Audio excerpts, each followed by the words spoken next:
When it comes to developing your hunt plan and identifying the areas where elk could be found, e-scouting is an incredible tool.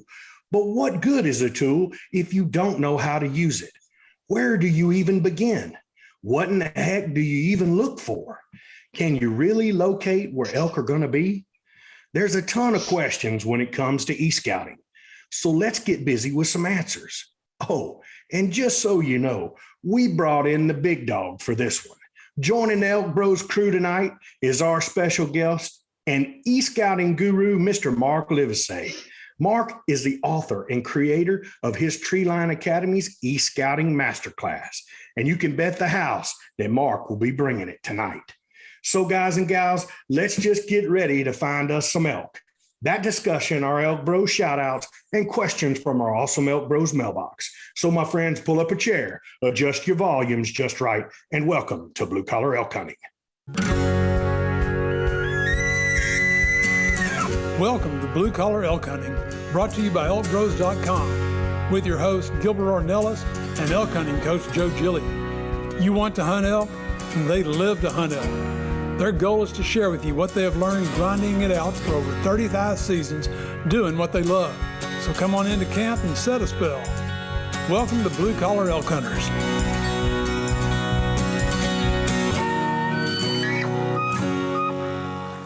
Hello there, everyone. If it's your first time with us, glad to have you. Hope you enjoy the show. And as always, for our blue collar hunters following our show and grinding it out with us every week, welcome back to Elk Camp. I'm Gilbert Ornelas, the host of your show, coming to you live from Spring, Texas, and from Las Cruces, New Mexico. We've got the Elk Bros coach in the house, the Gila Ridge runner himself, Mr. Eric Aragon. And from Cuesta, New Mexico. That's right. We got the legend himself, sits on my shoulder all the time, Mr. R.C. Knox, the real cowboy. What's up, And from Cimarron, we've got our elk hunting coaches in the house. We've got the ninja, Leroy Chavez. And WWJGD, what would Joe Gillia do's in the house? And joining us at Elk Camp today, let's give a warm Elk Bros welcome to tonight's special guest. In 30 years of elk hunting, he spent 2/3 of that traveling all the way from Missouri to multiple Western states, chasing his elk hunting addiction. His e-scouting techniques came out of his necessity to be as efficient and as effective as possible while elk hunting. Y'all, the information you are about to learn comes from the School of Hard Knocks and Experience. Friends, let's welcome the Topo Map Terror, Mr. Mark Livesay himself to Elk Camp. What's up, bro? What's up, Big Mark? What's going on, buddy? Welcome, Mark. Hey, Topo Map Terror, man. Topo Map Terror. I kind of like it. I might have to print some shirts with that on it. Hey, man, we get a kick. Yeah, exactly, man. Yeah, it's trademark. I was kind of wondering there for a moment if I was going to get a cool, fancy a name or not. So I guess that's been settled. Topo Terror. Yes. Hey, bro, man, just like WWF, we're going to be tossing each other around in this thing, man. Welcome to our Elk Bro Camp. Right. Thanks. Well, glad to be here, guys. Glad to be here. I'm excited to have you on, man. I was digging around your stuff, trying to figure out what's going on. So you got some content, buddy. I'm excited. It's going to be really cool. Mark, so that everybody that's joining us, if they haven't heard of Mark Livesay, because you have been a ghost now for a few months, right? Yeah, that's right. This is my first podcast in 2022, and wow. it's probably my first one in 4 or 5 months, to be totally honest with you. Wow. Well, we feel privileged to have you, brother. Glad to be here. Welcome to the Elk Bros Elk Camp, man. This is what we do, man. We enjoy Elk Camp together. Joe and the rest of the guys, we were, when we first started elk hunting together, heck, we'd see each other once a year, and we're like, man, how can we extend this thing out and talk about elk hunting and stuff like that? And Joe just popped up and said, man, there's a thing called a podcast. What do you think about that? I said, well, hell, Joe, they pay me to talk. So heck yeah, man, I'll talk leg off a wooden Indian. Let's get to work. So Mark, we glad to have you, man. And tell us a little bit about yourself, where you're from, and how this all arrived from your e-scouting. Well, you kind of mentioned a little in your introduction, which was probably the best introduction I've ever gotten. Yeah. But yeah, I'm Big from O aims to please, baby. So I'm from Missouri. I grew up in Missouri, pretty much in the center of Missouri. Whitetail hunted since I've been 9. Killed my first whitetail with a bow at 9. Wow. And Nice. been going since. I've killed a lot of really nice whitetails. And when in my early 20s, I was working for a company, and my boss was a huge whitetail hunter. And he says, "Hey, what about going elk hunting?" And I said, "Yeah, man, I've never seen an elk, but sounds good to me." And we drove out to Colorado in a minivan, a 2-wheel drive minivan, and lost all the hubcaps, multiple flat tires, as you can expect, and actually killed a cow elk on my first hunt. Oh, wow. And Awesome. I was hooked. I was hooked from that day forward. And like you mentioned, this will be my 33rd year coming up. And the far majority of those years, except for the past 6, I've been driving from Missouri. And I used to spend in Missouri. I used to come out at least twice a year, sometimes once if work got hectic, but usually try to make 2 trips. I'd spend 20 days elk hunting a year. I just loved it.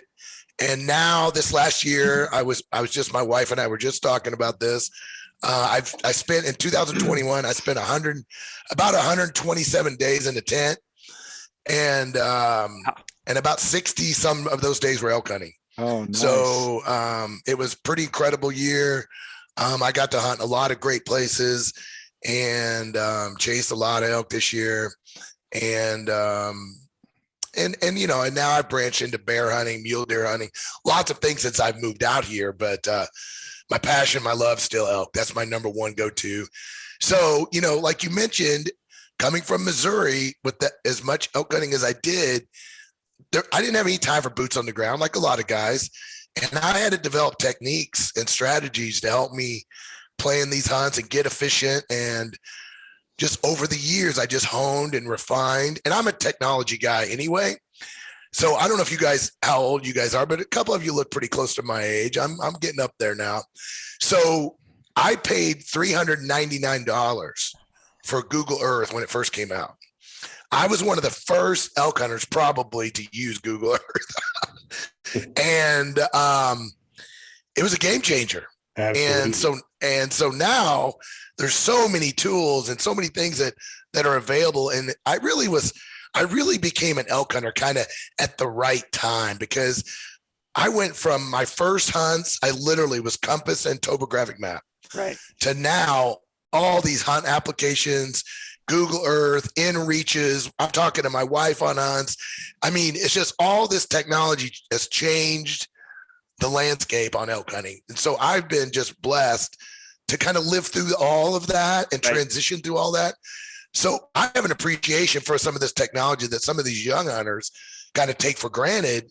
And so anyway, that's kind of how it developed and how it's kind of molded along the years.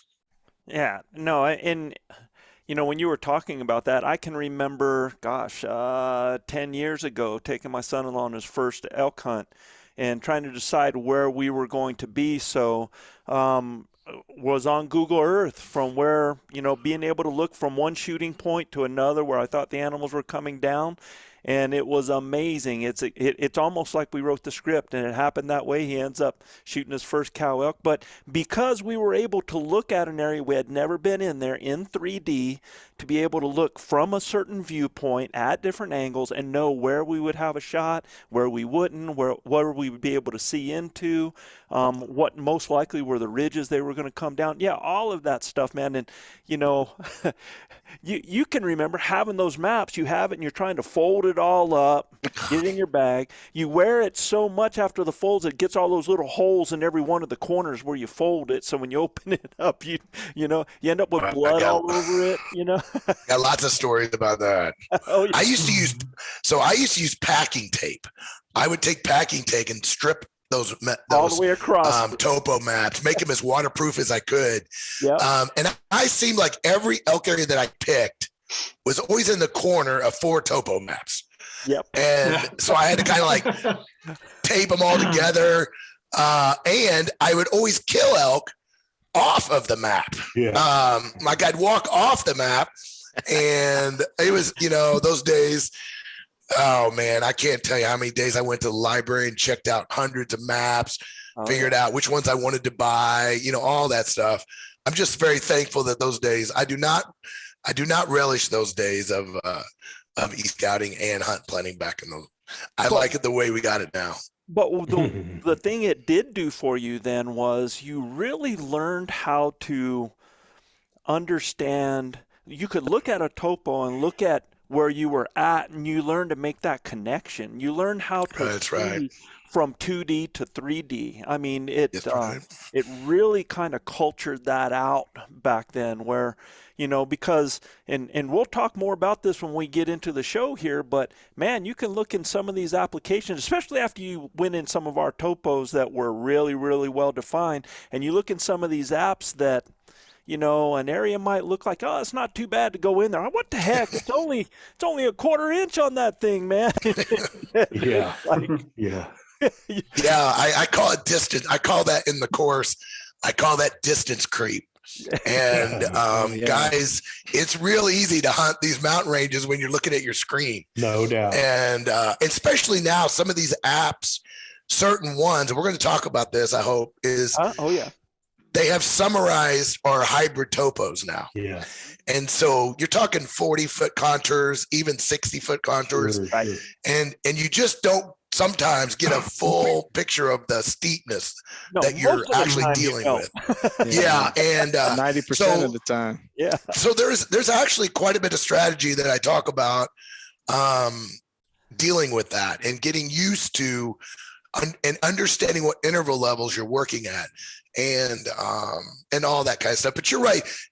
Guys that didn't work, or girls, women, that didn't really use guys is all inclusive. I say guys, but I'm running into tons of women elk hunters nowadays, and my wife being one. And if they didn't really grow up using printed topography 7.5 minute maps, they really don't have. Sometimes they don't really have a solid understanding of contours and slope degrees, and just like you said, Joe, the being able to visualize the terrain.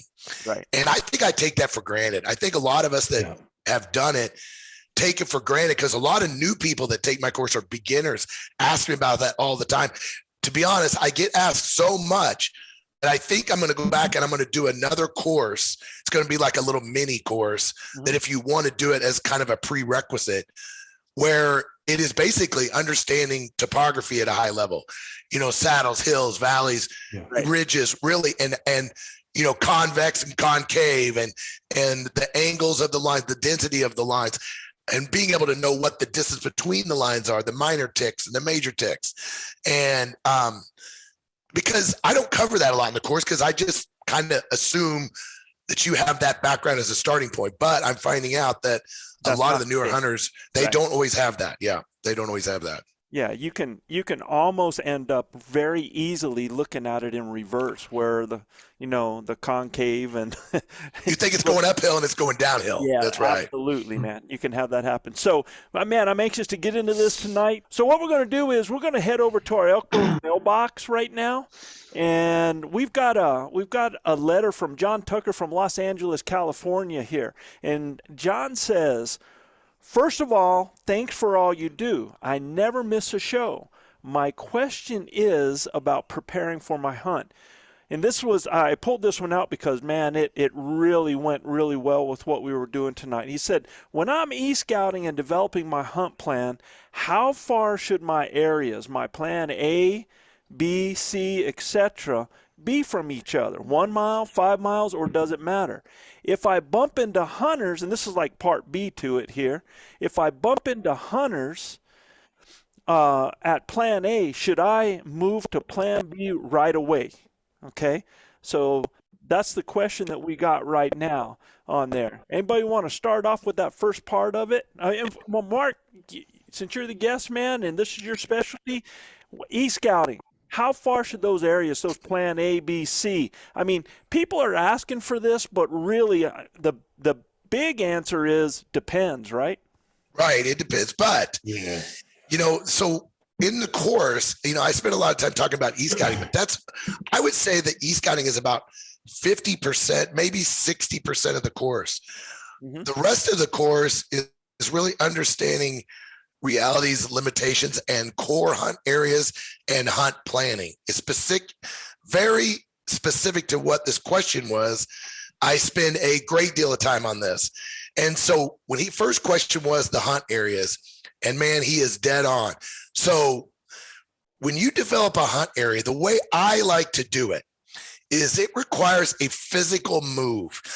If you're just going to hike further down the trail, right, I call that an extension of the same hunt area. Absolutely. Nothing wrong with that. But usually when I talk about separate hunt areas, usually I got to go back to my rig. I got to make a move, a physical move. It could be 5 miles, could be 50 miles, could be halfway across the state. Depends on your tag, what unit. There's a lot of depends on that. But I usually develop for every hunt plan that I do for a 7 to 10 day hunt. I have a minimum of 4 hunt areas worked out. 4. Right. And one of those is always a radical change in elevation. And one of those is always a base camp operation, meaning I have llamas. So I pack in with llamas. So, 7 to 10 to 20 miles, whatever I'm doing, but I'll always have a hunt area that I can hunt from the vehicle. So if I twist my ankle or I have a problem or my partner has a problem, our whole hunt isn't ruined. We can reorganize and spend a few days just hunting, from a base camp. Now, if you're hunting from a base camp already, then so be it. But the elevation one is important because I don't know how many of you guys have had this happen, but you get out there, you get snow events, you get super dry up high. There's no food high. You need to relocate a little lower or vice versa. Some of that's really hard to pre-plan. And so, particularly in Colorado with the super high elevations, I absolutely have multiple, maybe 2, maybe 3 of those at different elevation zones. Yeah. So yes.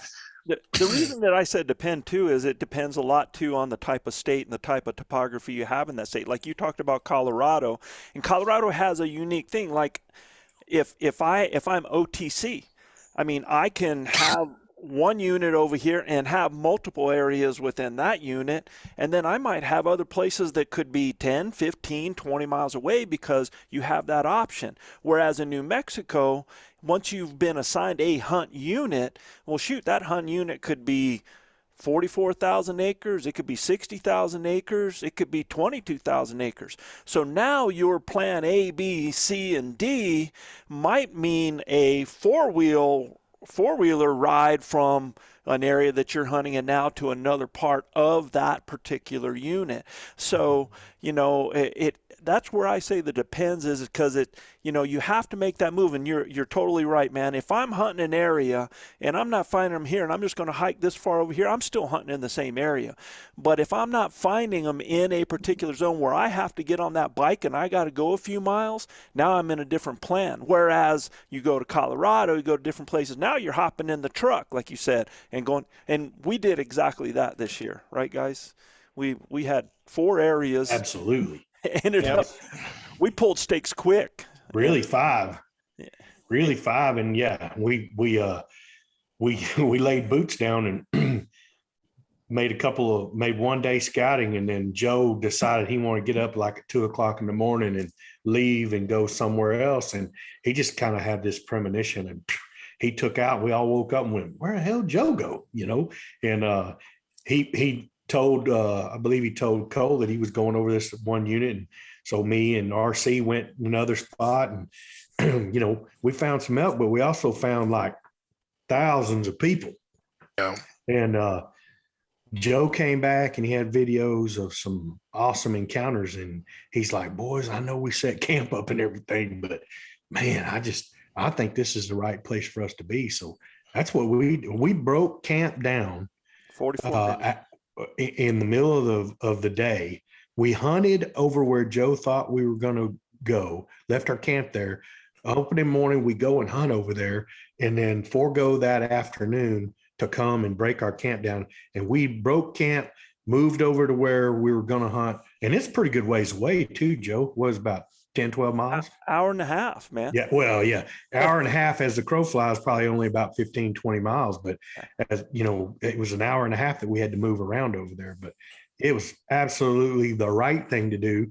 Burn a half day of hunting. But man, at the end of the day, it was definitely the right thing to do. And you know, the last part of that question, Joe, where he says, if I bump into a hunter, do I move to plan B right away? And I'm going to tell you right now, I can't tell you how many times Joe and I and Chev and RC and I bumped into a hunter, and in, I don't know, 250, 300 yards, boom, we're in elk, you know. So don't let that spin you out, man.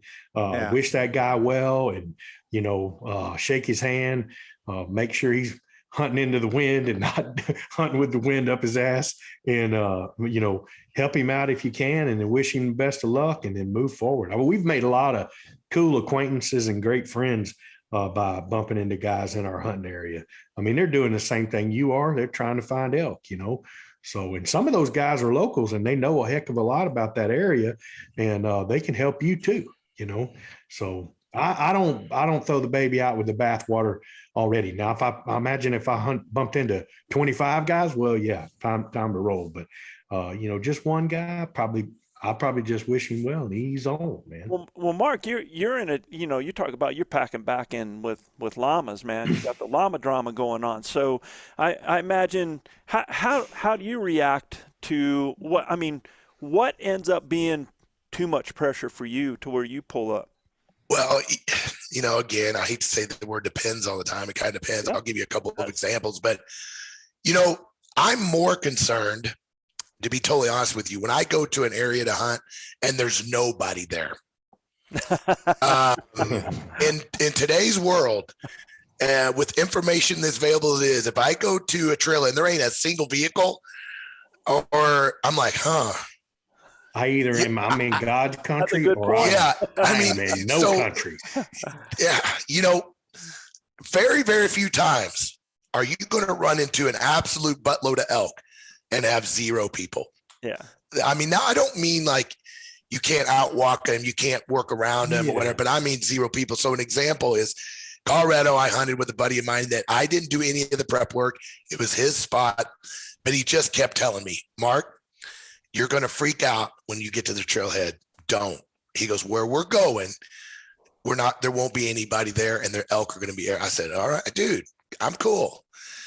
And then we're driving in that morning, and he says the same thing. And I'm like, dude, it's okay.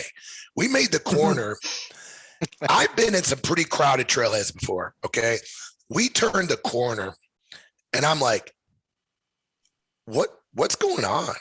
He goes, that's the trailhead. I'm like, what? I mean, there were at least, I'm not exaggerating, at least 100 rigs. No. At least 100. Buses, horse trailers, motor coaches. There was the trailhead was so packed that these guys were taking cordless drills and drilling into the dirt road to pitch their stakes on. They had converted the road to one lane. There were so many tents. And I'm like, are you freaking kidding me? And it had been raining, so it's muddy. There were some outfitters there. And everybody. There were guys that had trucks. There was one road that was open for a couple miles. It was so muddy, there's no way you could drive it. But they had brought in these paddle tires, like, you know, mud running tires. Yeah. And they were changing out their normal truck tires to these when we got there so that they could get back where nobody else could go. So we roll up with these llamas, 2 trailers full of llamas, and there's obviously no llamas there. And everybody's looking at us, and we finally find a place, and we packed in 8 miles on that trip. And we were in there 10 days, and I never saw a person, not a single person, and probably saw 2,000 head of elk. Wow. And it was outrageous. What was that exactly? Yeah, no The key doubt. was, the problem was, here's the problem.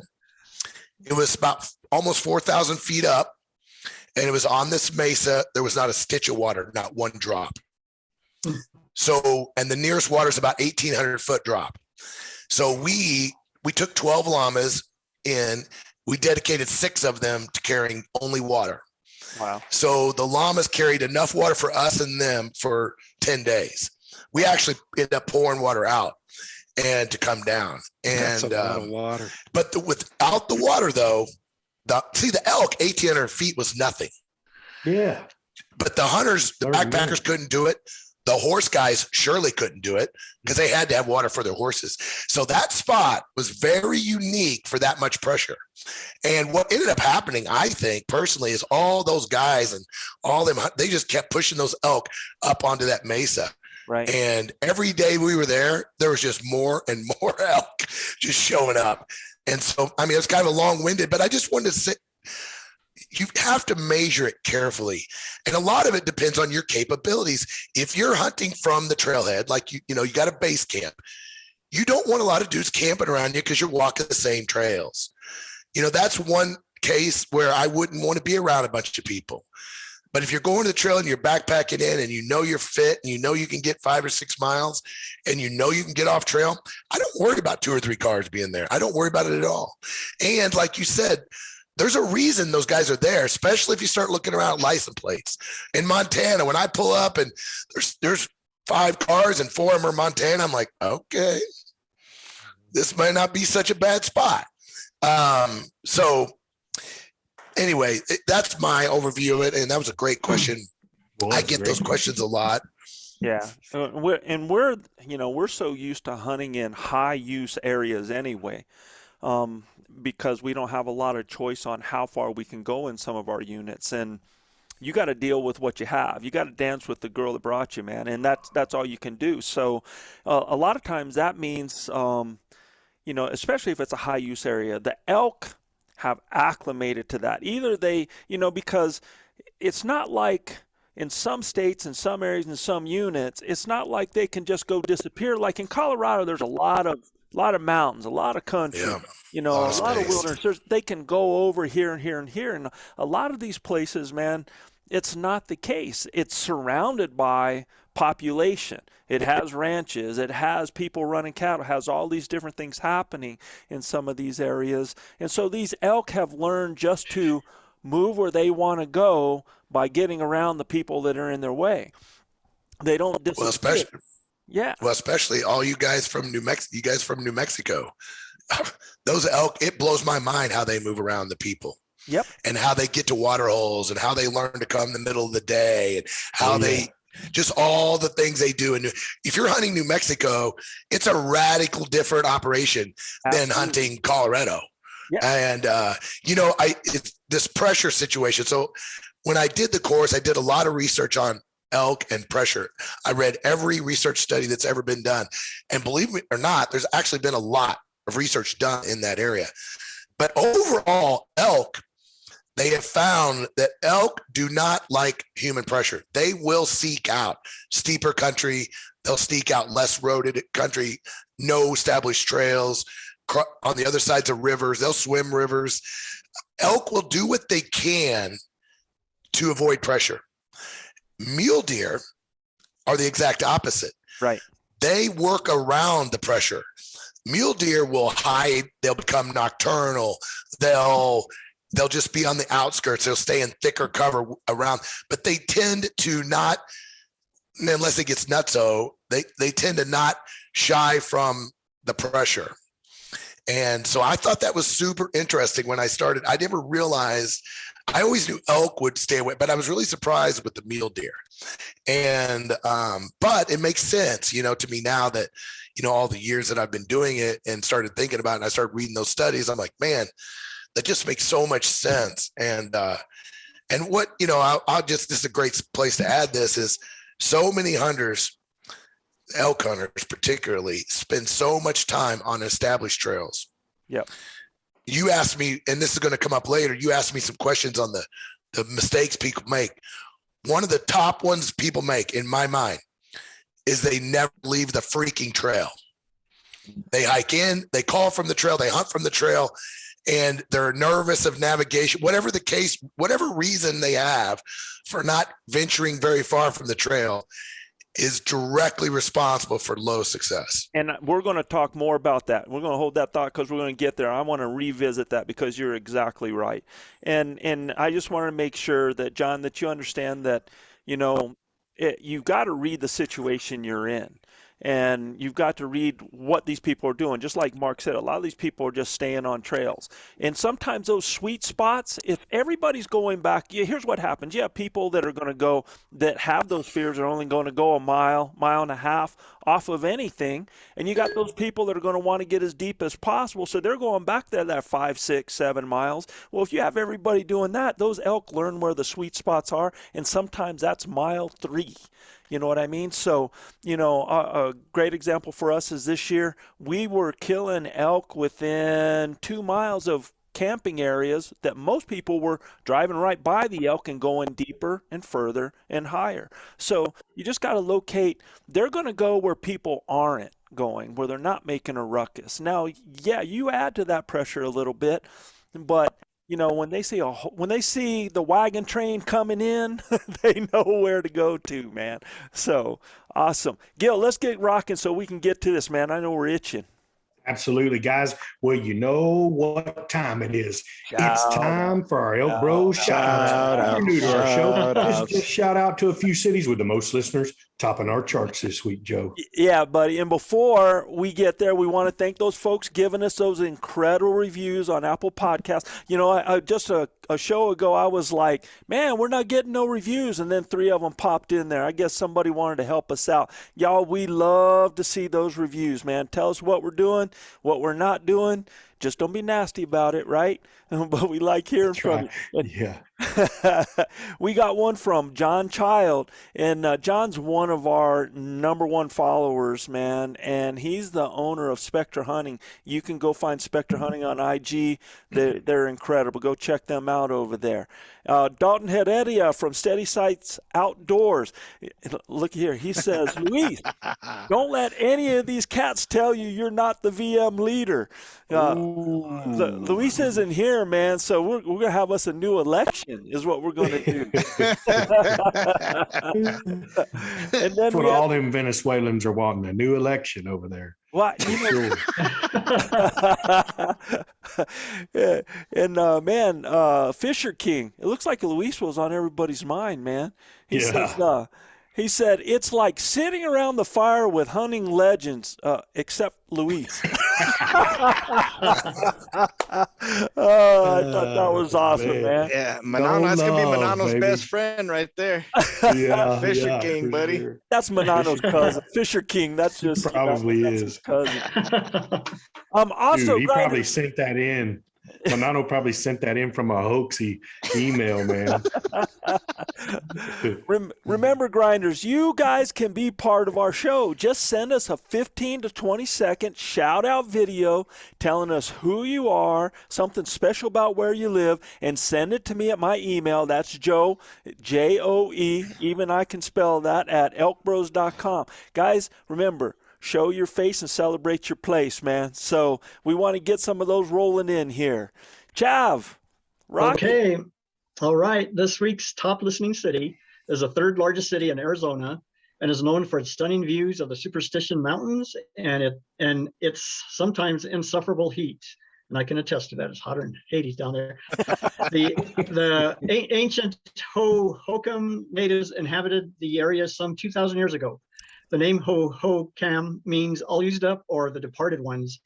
They built the largest and most sophisticated canal system in the prehistoric world, with many of the original canals still being used today and providing water to an area of over 110,000 acres. And this is in Mesa, Arizona. Mesa, Arizona in the house. Hey, shout out to Mesa. Yeah. Big Arizona Bulls in the house. Yeah, we actually have 2 cities from Arizona in our top listening group this time, man. Awesome. That's way cool.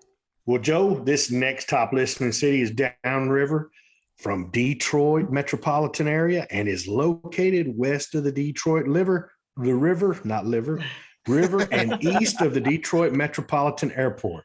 It's just north of Flat Rock, Michigan, which a good friend of mine lives in. The founding location of Hungry Howie's Pizza, a regional pizza chain with well over 500 franchises. It's also known. Howie's, dude? I have not. Never heard of it. It's also known for its sportsplex, which has home to the Eastern Michigan University hockey team and a practice facility for the Detroit Thunder. And that's in Taylor, Michigan, just south of Dearborn. Wow, man, you're just like a walking encyclopedia over there. Yeah. It's awesome. Well, man, it's kind of like right here, Joe. That's what the Michiganders do. They put their hand up. Yeah, the Michiganders. All right, man. Up next, located in the heart of Idaho's most scenic mountains, this city is in northern Idaho along the border with Washington. It was first settled in 1871 and originally called Paradise Valley. You guys liking this voice, man, right? Yeah, man, you sound good, dude. Sound almost awesome. As good as Guy Duplanche. Yeah. Hey, we're gonna let him know the brother, man. The voice from Cali. Yeah. It was first settled in 1871 and originally called Paradise Valley, but in 1877, the postmaster renamed the city after his hometown in Pennsylvania. An abundance of camas bulbs. You guys know what camas bulbs are? No. I never. What are they? I would think it's like a flower or something, that blooms. Could be. You got me on this one, man. I know somebody's gonna have it Googled here in a second, though. But Yep. it's Chav's looking it up. Gotta be like a bulb is something you plant in the ground. Yeah, it's got to be in there. It's a favorite food of pigs brought by farmers, led to naming the vicinity Hog Heaven. It is ranked among the top small art towns in America. And I know where this is because I've been through it. A buddy of mine lived in Parma, Idaho, right close to here, and this is Moscow, Idaho. Yeah, Big Moscow. Big Moscow. Idaho. Hey, awesome. Yeah, man. And so in college, one of my best friends was from Parma, Idaho. And so we go over there, and he's going to take me pheasant hunting over in this place. And I got so excited, I went out there, man, and one of them big old birds flew up. And I was like, holy jeez, man, it's like shooting a watermelon out of the sky, right? I've been hunting doves my whole life, man. I was like, I got boom, boom. I think I blew off the tail feathers of 3 birds before I figured out them boogers can get up and scoot. They can go. Yeah, they can move. It's a very big optical illusion. It's like, what the fire was that? Not to mention they scare the hell out of you when they get up. Oh, yeah, it's crazy. They call them free-ranging chickens for a reason, It's a lot of fun, man. Eric. Absolutely. Hey, man, I love this part. So I don't know about you guys, but I'm a big baseball nut. So I love baseball, but this town is in Mississippi. So the big state of Mississippi. And this town's located on the east side of the Pearl River. So right from the Mississippi state capital of Jackson, Mississippi. Okay. So this town's nicknamed the Pearl of the South. So it got its name from a stream called the River of Pearls. That was named by some French explorers who discovered the area back in like 1699. And each year the town holds this celebration to commemorate the incorporation of the town back in 1973. So it wasn't incorporated until then.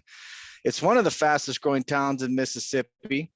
And I've already said the name of it about 3 times already, but it's Pearl, Mississippi. Pearl, Mississippi. Yeah, it's a cool town. There's about 27,000 people.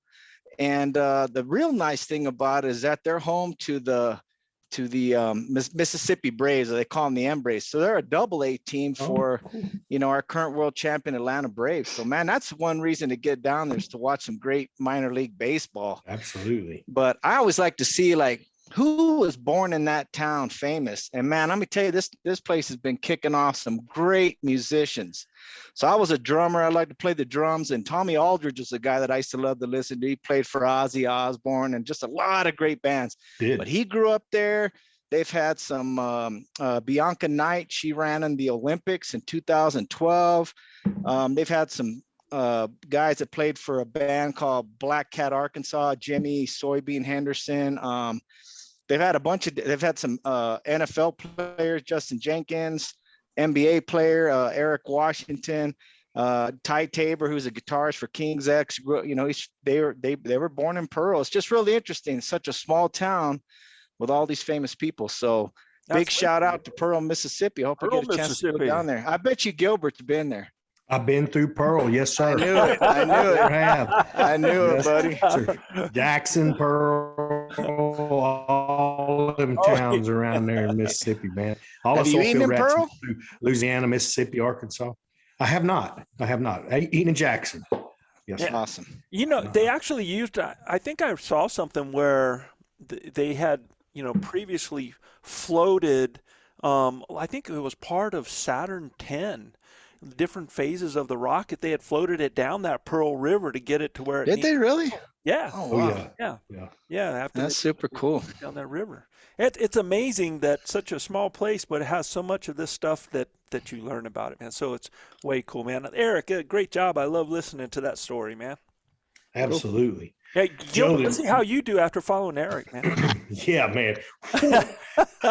Today's last top listening city is known as the world's finest golf destination because of its luxurious resorts and spas and over 330 days of annual sunlight. And I've played golf there. And 3 high caliber golf courses. Charles Barkley, Kurt Warner, and Danica Patrick are among the famous celebrities that live there.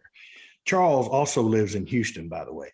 The nearby McDowell Sonoran Preserve has 5 major trailheads that connect more than 200 miles of desert hiking trails with temps that climb way over yonder of 100 plus degrees, and kayaking on the lower Salt River is the place to be in none other than beautiful Scottsdale, Arizona. Hey, shout out. Yeah. Man, Arizona boys showing up, man. Have y'all seen the movie about Kurt Warner that just came out? I did not. I have not yet. seen it. I have not seen it. But Kurt Warner's a class guy, brother. He's the coolest cat. Yeah, and I mean, I ran into him one time at the airport in Scottsdale. I flew in real early for a meeting, and I'm there in the baggage claim, looking at my phone, staring down. All of a sudden, this big old guy comes standing next to me, you know, and I look up, and I mean, it's like 7 o'clock in the morning. Dude, man. I'm like, oh, Kurt Warner. I said, oh man, dude, everybody's big to Eric, bro. You're incredible. Yeah, exactly. Exactly. He put me on the shoulder. We talked for a while. Yeah. But he cracked me up. I'm like, what are you doing up so early? He's like, well, I just flew in from New York City. So I just got kicked off of Dancing with the Stars. I laughed, and I was hilarious, but super nice guy. He's a great person. So we had a nice time. Nobody even knew who he was. Like, we talked for probably 10 minutes till my luggage came, and wished him the best. But I definitely want to see that movie. Yeah, it's awesome. Yeah, I won't ruin any of it. I think you all know how it ends, but it's really good, man. Hey, Mark, as our guest, man, here's your chance for a shout out. Let's hear what you got. Well, I'll give a shout out first my hometown. Well, not my hometown, but where I spent, you know, most of my life growing up and hunting and hanging at Columbia, Missouri, right in the center, the MU Tigers. So that was give there. But now I'll shout out to Missoula, Montana is where I live. My wife and I, so my wife actually decided that we were going to move west. She wanted me to be able to get away from our business. I've been an entrepreneur for almost as long as I've been hunting elk. And, you know, when you own your own business, you can just get so wrapped up in it. And and it was causing all kinds of issues with us and everything. She goes, I just want you to not work so much. And I want you to be able to do what you love to do. And so originally we were moving to Colorado, and we went out to Colorado and looked around, and Colorado's really changed in the past 3 or 4 years. And we made a very quick decision without getting into too much. We made a real quick decision that was not the place. And she goes, where do you want to go? And I'm like, how about Montana? I mean, we never even been in the state. It's one of the few states I hadn't hunted elk in yet. And so we flew out here. We made We made the tour. We went to Bozeman, Billings, Missoula, Kalispell, Whitefish area, and Missoula just seemed to be the place. And we got all the rivers. So fly fishing is another one of my passions, and it's called the Five Valleys here. And we have cool. Missoula's right on the Clark Fork River. We've got, just hundreds of miles of river, and the trout fishing here is just off the hook. And we got Rock Creek, which is one of the top blue ribbon trout rivers in America. And it's just great. It's a great spot. And we're in a valley system. So the winters are really pretty. They call it the banana belt. Mm-hmm. And it's pretty mild for Montana standards. Oh, really? And so we don't get the snow. We don't get the cold. Now we do, but not like other parts of Montana. Yeah, don't be acting like we're sitting around here at the pool. But we ain't in Scottsdale, Arizona. Yeah. So anyway, it's a really great place. And if I did relocate in Montana, I'd probably move a little more east to get a little more centralized. But for now, around Great Falls, or I would say more around Ennis. Area. Yeah. That's kind of the elk mecca of Montana. Okay. You can kind of go every direction from kind of there. And so anyway, we love it here. We have a great house. We got lucky. We moved here 6 years ago before the housing boom went nuts. And we live on a dead end road kind of at the top of the mountain. And so it's a pretty sweet place. And that's awesome. Probably be here for a while. That's awesome. So let me ask you a question. When you lived in Mizzou, were you Missouri or Missouri? I was going to say the same thing. Yeah, Missouri. I always say Missouri. So is it the boys from the north that say Missouri? Or is it there's a lot of, I don't know. There's a lot of people I'd say Missouri, but I always call it Missouri. And I don't say pop either. I say soda. And lots of Missouri people say pop. And so, I don't know. Say soda water. So I was born in Springfield, Missouri, which is a little more south, right, closer to Arkansas. Yes, it is. So maybe that had a little to do with it as well. But right on, man. I fished up there at Lake Truman, and man, everybody was saying Missouri and not Missouri. Yeah. And I'm like, I get corrected even from my own people even correct me all the time. All right, let's rock and roll this thing, man.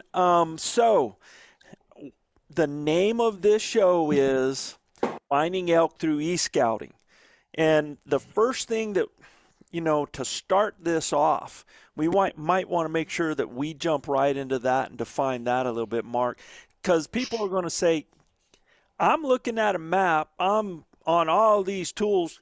Can I actually find elk e-scouting? Well, actually, I have found lots of elk using Google Earth, physical images of elk. I'm kind of surprised how often I do find them. That's awesome. And, multiple dozens of times I have been looking at area and I'm zooming in. I'm like, there's elk right now, right there in that freaking meadow. And now let's be honest, it's from probably 2014, right. And it's usually in the summer, so you got to keep all that. But, it's always funny that, that how many times I am do that. Now, also, I will add that Google Earth particularly has been adding a lot of 2019 imagery. Awesome. So the image quality is unbelievable. Cool. In those areas that have that imagery. It's not all updated, obviously. So it's kind of hit and miss wherever. I don't see it that often, but when you do run across it, it's like night and day difference with the satellite photography and everything that they're using these days. So, when you told me about this podcast and the title, it's the number one question I get, obviously. It's the number one, and there's no perfect answer, but there is one answer. And I always say this, I say this all the time, is I look at finding elk. It's pretty simple for me, is I try to stack as many odds in my favor as possible. And in the course, I call it odds multiplication. And what I mean by that is I have about 12 features that I look at, but there's 9 core elk finding features. And what I'm trying to do with most of my e-scouting work is ultimately get to the point where I'm seeing multiple prime features that are close proximity of each other. I call it clustering, the waypoint clustering. And when you start marking all these features and you start seeing groups of them or clusters of 5 or 6, you're like, there's something special about that area. And so it's hard to just look at an area and just visualize that it has the things you're looking for. It's really working through the process of identifying all of the features. And then it just, if you do it with a systematic way, things just start to make sense quickly. You'll start to notice that, man, there's a cluster of these prime spots over here on this little area over here. And there's 3 or 4 spots over here. And you can start working a hunt plan or coming up with a strategy on how you're going to get in there, how you're going to hunt there, move over to here, move over to here, however it works out. But you can kind of see what I'm talking about here is that we're making a strategy to work through these areas that are showing these clusters of prime features. And the 9 features that we're locating most likely where the elk are. We're not necessarily finding elk, but we're locating the areas that are most likely going to hold them. We're looking for areas that are desirable to elk. That doesn't mean they're going to be there. Correct. As you all know, it can be the best looking place on the world. There's not an elk track there. So let's just keep that in mind. Yep. But I have found that when you find places that have multiples of these, rarely do I not find elk there within the general vicinity. Rarely. And so real quick, we can talk about as much or more you want, but the 9 that I covered in the course is access points and trail analysis. That's basically analyzing the pressure, where the pressure is coming from, how the pressure interacts with the area, where all of that. That's number 1. Number 2, meadows and feeding zones. That was one of the questions you asked. How can you tell food sources and stuff like that? But meadows and feeding zones is one feature. Canyons, creeks, and drainages. Not all canyons are created equal. Fire zones and logging areas. Sparse timber stands. Beetle kill areas. Benches and slopes. Travel corridors, saddles and funnels. And then water and wallows.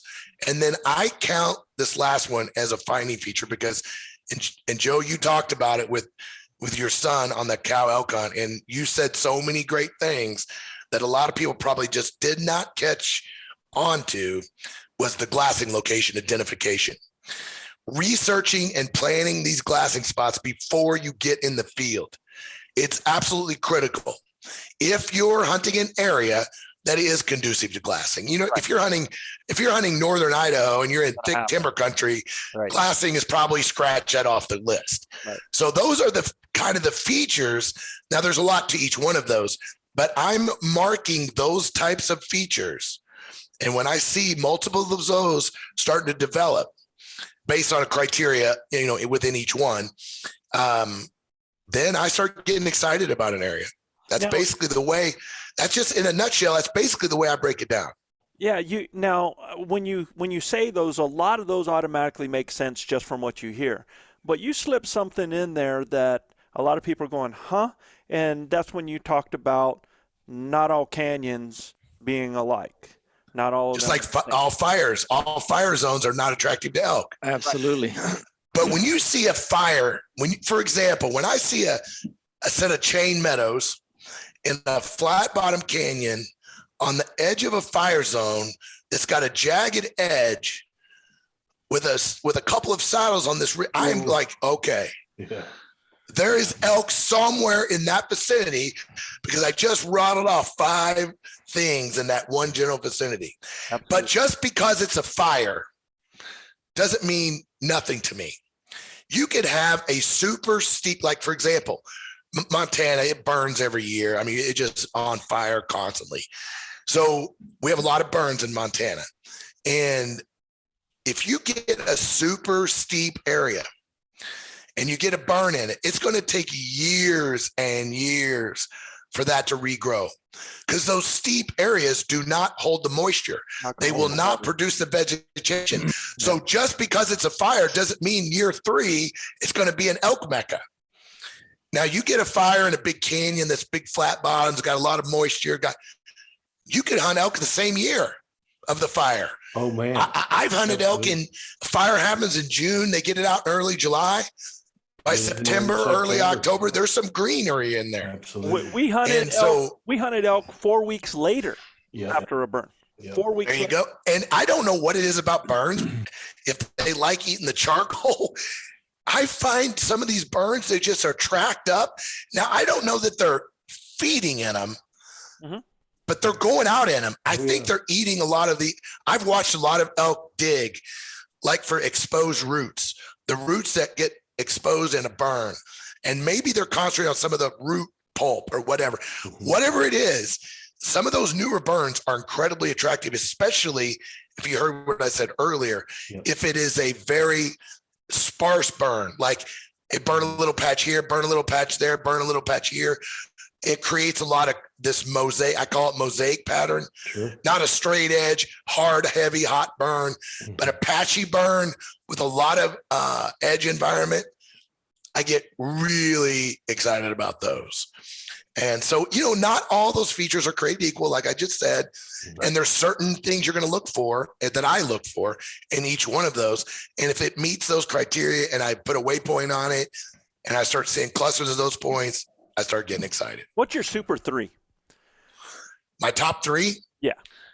Is beetle kills, fires, and slopes and benches. I spend a lot of time evaluating. I hunt elk in a lot of fire zones, a lot of beetle kills are my number one. And because people are scared of them, guys are absolutely freaked out about beetle kills. In the wind, it could be a dangerous area, depending. It can be dangerous. It can be area. Yeah. And you got to judge those beetle kills correctly. You got to classify them, and it's incredibly difficult to do. The only way you can do it, the only way you can do it better. Well, I mean, going into a beetle kill with a bunch of unknowns, I wouldn't do it. Yeah, I wouldn't do it. So how about talking to a biologist, game biologist? Well, you know what? I don't do those beetle kill areas, man. Some of them, there's going to be a point where, they die off and they let the light in where you're going to get the growth. And there's a point where those things start to get really, really gray and things start to fall. The wind starts, so you have different stages of that. So here, real quick, you guys got me excited about the beetle kill. Real quick, what I do with a beetle kill is the only tool you can use is Google Earth. Forget everything else. Forget OnX. You can't do it. Can't be done. You go to Google Earth, you look at your area, you start going back in the history until you see the brown beetle kill. When you see the brown stage, you need to be within 15 years of that. 12 to 15 is your max. So let's say you saw it in 2000 and it's brown. Well, by 2021, it's on the ground. It's going to be matchsticks. It's going to be incredibly difficult.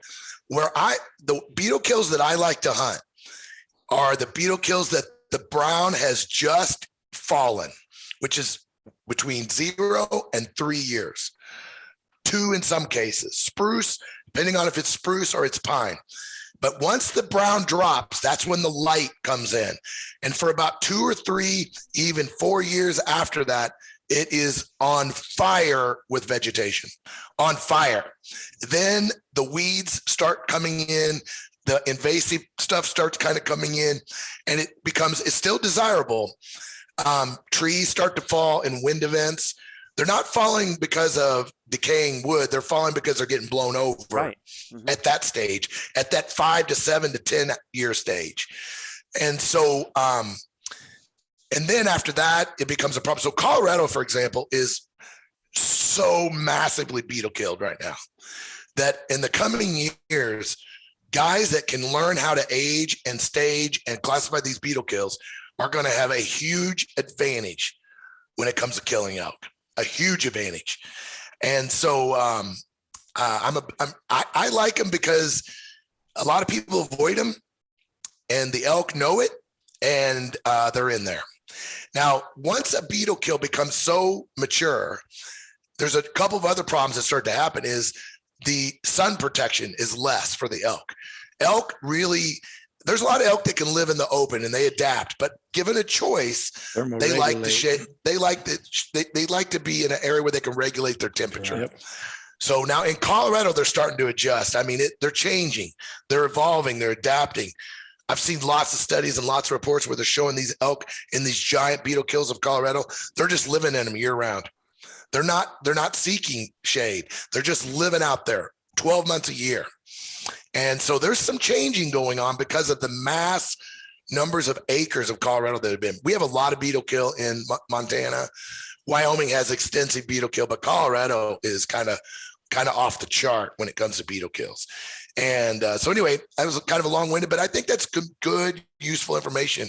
Absolutely. when it comes to beetle kill. So aging and staging a beetle kill is really the key. And there's really no other way to do it, and except for looking at historical imagery and studying the dates. Yeah, no, I think that's awesome because, when you go through all the different things that you have there, talking about those top three, really kind of give a little bit focus of like what you are really looking for. We're going to get that down a little bit more, but you already mentioned one of your tools.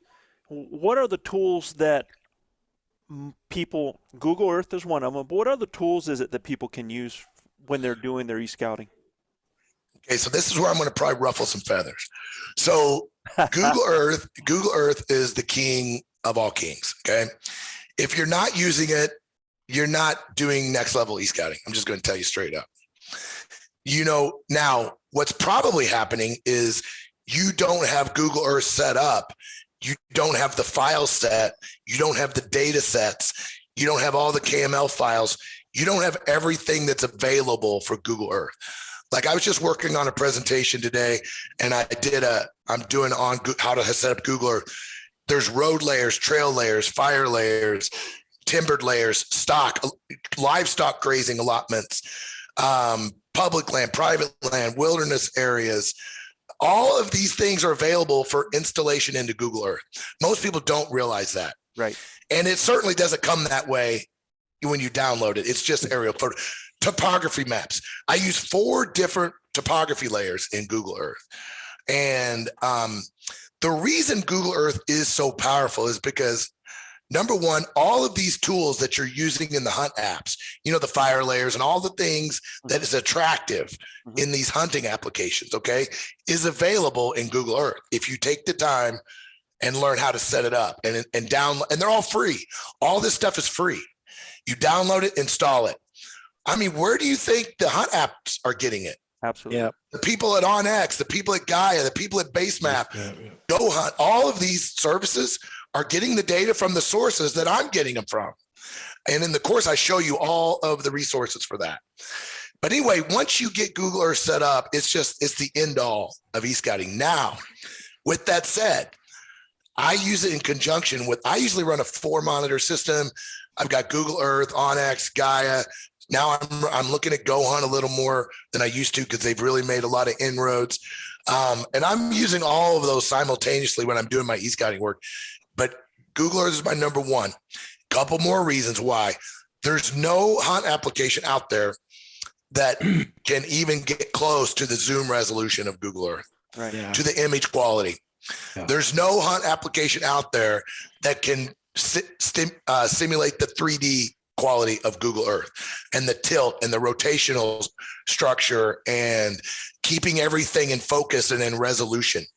So what I'm finding is that a lot of guys are using OnX, whatever, and they just have migrated to the web-based and they just do everything there now. They don't really go back to Google. Google Earth's old school. Whatever. I'm telling you that Google Earth is my go-to number one. Now, I'll use the other ones for sure, but I always use them in conjunction. So you mentioned the tool. So I use one thing. This is where I'm going to ruffle some feathers. I talk to guys every day that say, "Oh, I'm an OnX guy." I'm like, "Oh, really?" Yeah. Or I'm a guy. I'm a base map influencer. I'm like, huh? Okay. So what you're telling me is when your car breaks down, you only use a screwdriver every time to fix it. No matter what the problem, you always reach for the screwdriver. The same tool for every job. No. Then why would you do that with elk hunting? Mm-hmm. You know, we spend thousands and thousands of dollars elk hunting. Why would you rely on a $25 application or $99, whatever the price is, for your whole freaking operation? You know, I have a memberships. I pay for my own hunting apps. Mm-hmm. I have Gaia, Onyx, the ones I use every day, every time. Go Hunt, Gaia, and Onyx, all the time, every time. When I go into the field, depending on where I'm going and what kind of hunt I'm doing, I will sometimes choose different apps. Like if I'm really navigating a ton of private property and I'm out in eastern Montana, Onyx. and it's really important. Onyx is my go-to. Yeah. Sure. If I'm in the deep wilderness, super steep country, and I need the best topography, contour intervals I can get, Gaia. I'm using Gaia. Yeah. If I need elevation bands, I'm on a bear hunt. I want to look at 5,000 foot. I want to kind of stay in then I love the elevation bands in Go Hunt. Mm-hmm. So, and I like their new topography view. The other thing I'll mention real quick, I know we want to move on, but this stuff gets me freaking worked up. Yeah. No, so most people don't realize this. How many times have you opened up Onyx? This is one of my pet peeves with Onyx. I'm just going to, air the dirty laundry. I love Onyx. They're based in Missoula. I love Onyx, guys. Don't get me wrong. We use them. But how many times have you opened it up and it's a freaking snow layer? The snow covered aerial photos. Now they have fixed a lot of that since now, and because we're the same way, we use Base Map, we use Onyx. One of our favorites that we use is Fat Map. Would love to use Fat Map, man. Yeah, Fat Map. I've been playing with it. Yeah, it's a great tool, man. And you jump from one to the other for different reasons, like you said. We're up in Colorado and we're trying to go places, and you're trying to look at something and it's a snow layer. So what are you gonna do? You're gonna jump over to Base Map because you've got that downloaded on there. Or I've already pulled it up and I need to check aspect, so I'm going to my Fat Map to check aspect and find myself actually where I can get from one place to another without falling off a daggum cliff, man, because of the way they do that. So you got to use the tools at hand. That's right. And so I tell guys, use the right tool for the job and take the time to learn the tools. Like really spend some time learning all the ins and outs of the tools that you're using. That's another one of the things that people don't do that contributes to their failure, in my opinion. Yeah. But I've never go on an elk hunt without 2 hunt applications, right, with all the offline data in both of them, with my waypoints synchronized between both of them. Never, under any circumstances, do I do that, because I've had too many times where my offline maps didn't work well. Too many times I've had problems, and I can just jump to the other one and I don't even miss a beat. Now, I know that takes extra time. I know it takes a little extra work, but in the end, you're going to be much better off if you take that kind of approach. Well, and doesn't that go towards why we have 90% of people that aren't successful and 10% that are? It's about that level of work. It's about that level of time. It's about that level of proficiency, man. Those people that go that extra bit. So let me ask you this, Mark. So we got the tools, and for a lot of people, man, when they're looking at that 30,000 foot view, that can be daunting, and it everything just looks the same. You know what I mean? What would you say is the best height, distance to work at, and then the best way to break down a unit once you figured that out? Okay, so the very first thing I do, like if I say unit 1 and I've got a tag in unit 1, or I've done my research, I've looked at harvest reports, I've read elk objective reports, I've decided unit 1 is, there's a lot of elk there, there's a lot of, the bull to cow ratio is good, the harvest rate's good, the total number of hunters is acceptable. Everything about unit 1, I'm interested in. So then what I do first is the zones. In my course, I talk about this, the zones of pressure analysis. I mark every access point, every trailhead, every dead end road, every single one, every campground, any place that is a takeoff point for hunters. Dead end roads are hunter magnets. I mean, freaking hunter magnets. That doesn't mean I won't hunt them. Just means I'm careful about it. So I mark those. And then I trace all of the roads that are open to motor vehicles. Now, when I say trace, I do this on a national forest map. I like to lay a national forest map out on the table, job one, to get a big scale picture of the whole area. I'm not looking for benches. I'm not looking for slopes. I'm not looking for good elk country. I don't care about that right now. You're going old school. All I care about in the early stages is where the hunting pressure is going to come from, how it's going to get there, and where are all the takeoff points. So I do all of the motor vehicles, and there's a lot of ways to accomplish that. I download the National Forest motor vehicle use map. Even if the National Forest map has it on it, I double check it. I also double check the times and the dates that some of those roads are open and closed. So once I do that, now I've got a network of all the roads that are open in the whole unit. I do it for the entire unit. Whether I'm hunting it or not, I do it. And then I also have pins or dots on the map for all these points, access points I told you about. Now this is where it ranges, but the way I do it, I do a 2 mile minimum of a 2 mile circle around every access point.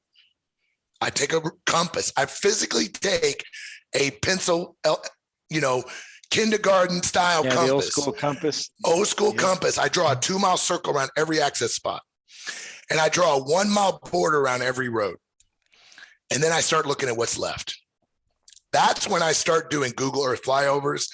That's when I start looking at aerial imagery. That's when I start looking at some topo layer. I start playing around with some of these areas that are not covered in those quote concentric circles. So if I'm in a big remote area, then I may extend that circle to 3 miles. If I'm in a really high pressure roads everywhere, I might do 1 mile and then a half a mile for the roads. So don't get caught up in the exact distance that you do. It's more of working through the process, because let's think about this. If it's 1 mile from the road only, and it's 1 mile from the access points, roads everywhere, the elk are going to find these little holes that are not in there. Like Joe, you talked about that earlier. So you have to adapt your pressure zones to fit the pressure of the area. Does that make sense? Yep. If it's a roadless area, it's easy. Easier, not easy, easier. Sometimes, guys, like everybody turns on the roadless layer in OnX, right? Yeah. And it shows an orange. Color, yeah. Well, that orange glob is a hunter magnet as well, because every other hunter's doing the same thing. Right. So be careful about only doing that. And it's not a real defined thing anyway. That's not always accurate anyway. Yeah, right. Because they don't account for motorcycle trails. I don't know if you knew that or not. Yeah. So when you look at those roadless maps and you see that orange in OnX, and I think it's purple in Gaia, whatever, they don't account for certain motor vehicle use. They don't account for motorcycle trails and trails that are open only part of the year. So you got to be careful about that, because it can be deceiving. So anyway, I break down that unit by zones of pressure first. I don't look at a feature. Now I might fly over it just to see what it looks like and get an idea, but then I'll do the flyovers, and then I'll do flyover tours. I don't know if you guys have ever done very many of these, but I will draw a line with Google Earth on the ridgetop all through that unit, all through the places I'm interested in. I'll just draw the single line all through any area that looks good, kind of working around my zones of pressure. And then I will set my settings to very specific settings, and I will hit the play tour button. And what it does, it will tilt Google Earth. It tilts. I use 60-degree tilt, 1,000 feet from the ground. And I sit back in my chair, guys. Like I just sit back, hit the play button, and I start absorbing that area. As it flies along. Have you guys ever done it? That the Google Earth would just fly along like you're in a helicopter. And you just can look. I'll stop it, drop a waypoint, but I won't get down the rabbit hole. If I see something I want to come back to, I'll just drop a quick yellow pin, the default pin, hit play again. And I will do that multiple times. I know that sounds like a little overkill, but you would be shocked at what you'll pick up just playing that tour 3 or 4 times. You'll be like, man, look at this over here. The way this valley comes in here, look at this. I can see the edge of this fire zone here. Things just starts making sense. And what I call it is historical knowledge. You are just absorbing all of this historical knowledge. You don't even realize it. You're getting familiar with the area. You're learning the landscape. You're getting this historical knowledge. So then when you turn on the topo layers and you start zooming in, looking at contours and benches and all the features, drainages, all the things we just talked about, it all starts to make sense and all starts to work together. And I can't tell you how valuable those little steps are. And don't shortcut those. Zones of pressure, general overview, and the flyover tours are really good, solid techniques to introduce yourself to a area, especially an area that you've never been. Yeah. How do you look at trails? You know, because you're talking about roads, but what about trailheads and different things you're seeing on the map that could be a sign about pressure? Oh, I got a whole, man, we could get into so many. So here's what I do. So access points, you're gonna die when I tell you this, how I do it. So again, you can't do it any other tool except Google Earth Pro. I sound like I'm selling Google Earth Pro. Guys, it's free.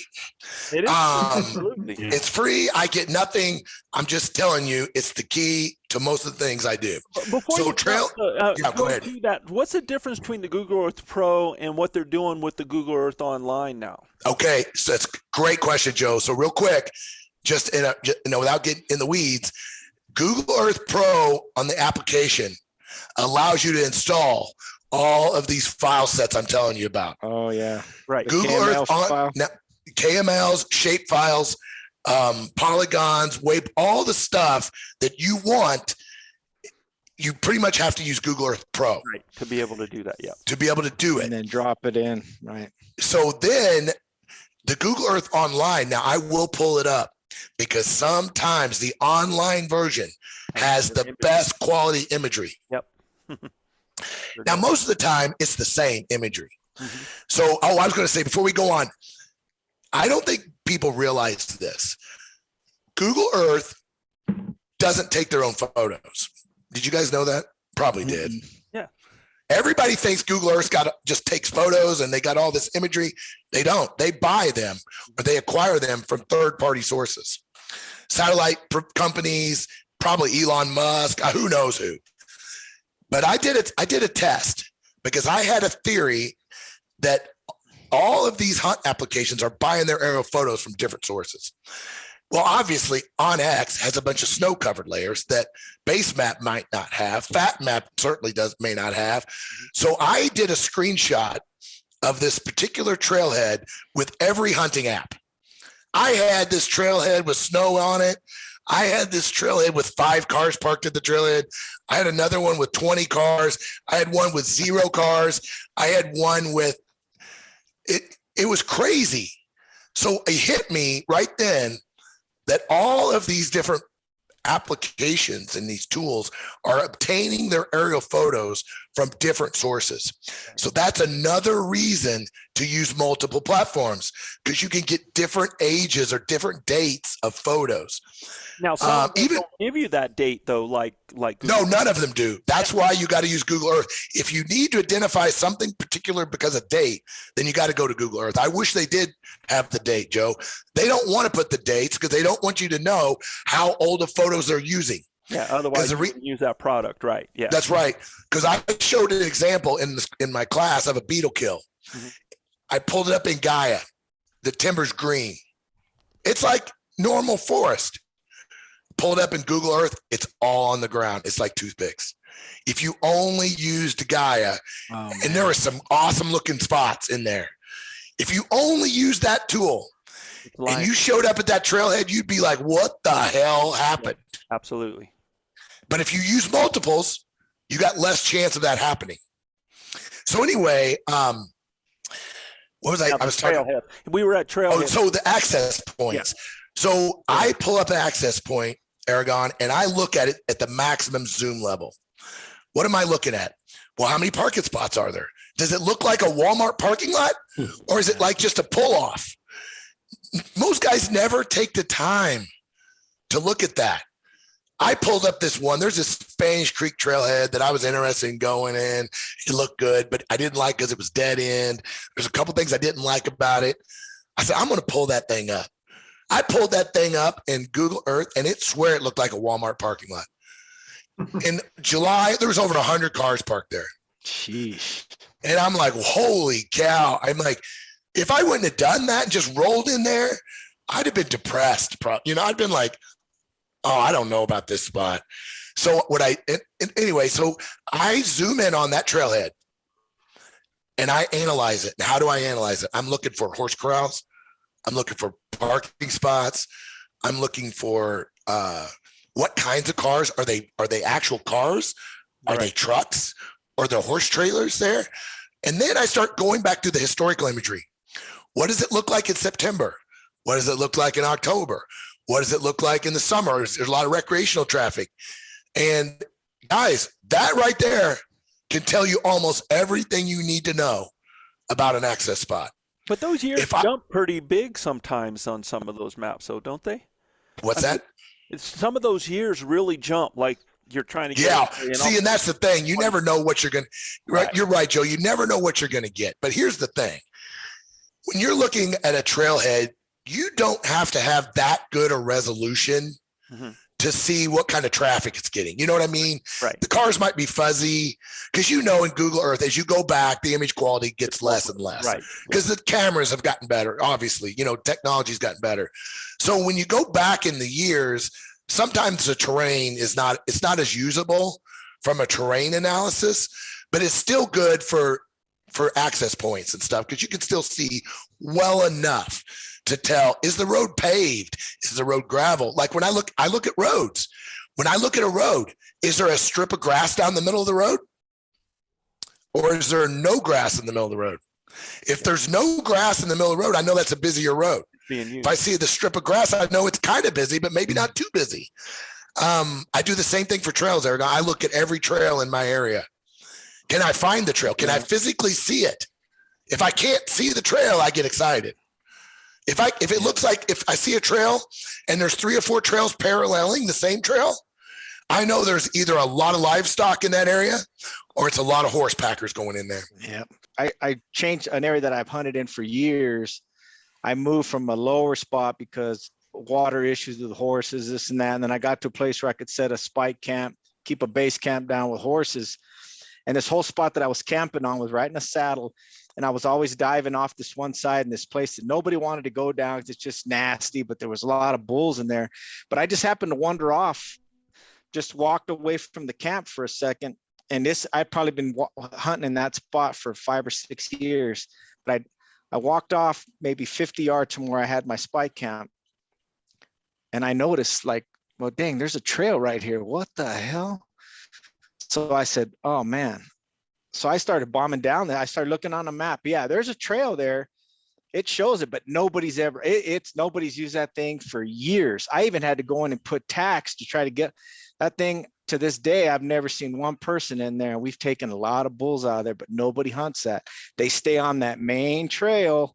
Yeah. But I start looking for spots like that. But even on the map, I can't see it. But I mean, I can see it on a forest map, but if I go pull it up in Onyx or anything, it doesn't even show up. So that's why those are the ones I like. That's what I look for. I have a whole module on trail analysis in this where I show you like 10 examples of heavy use, livestock use, cattle use, foot traffic. So here's the thing, guys, if you see a trail and it looks like a tiny single trail and it's brown, and you see the trail where it gets to a meadow, and then you can't see the trail anymore.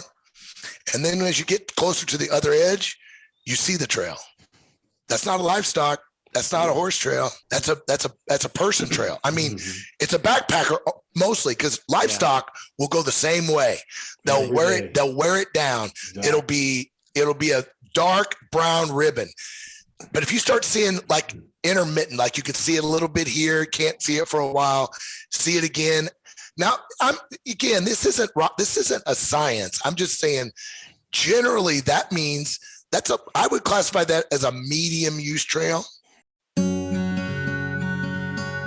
Grinders tuning in, thank you for listening to the Blue Collar Elk Hunting Podcast.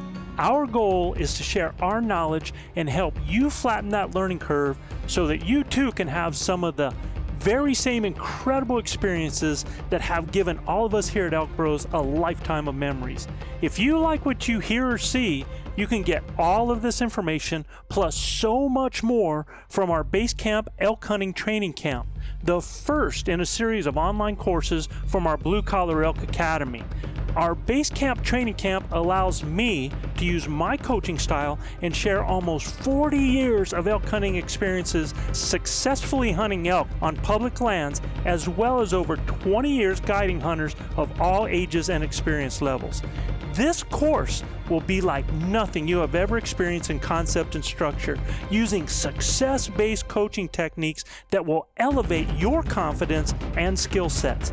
Our camp will prepare you specifically from that final moment most in your control, those final minutes or seconds the elk is in front of you, backwards through each step and level, allowing you to see, visualize, understand, and relate every coaching point to what lies ahead, the next step, the next thought process, the next success.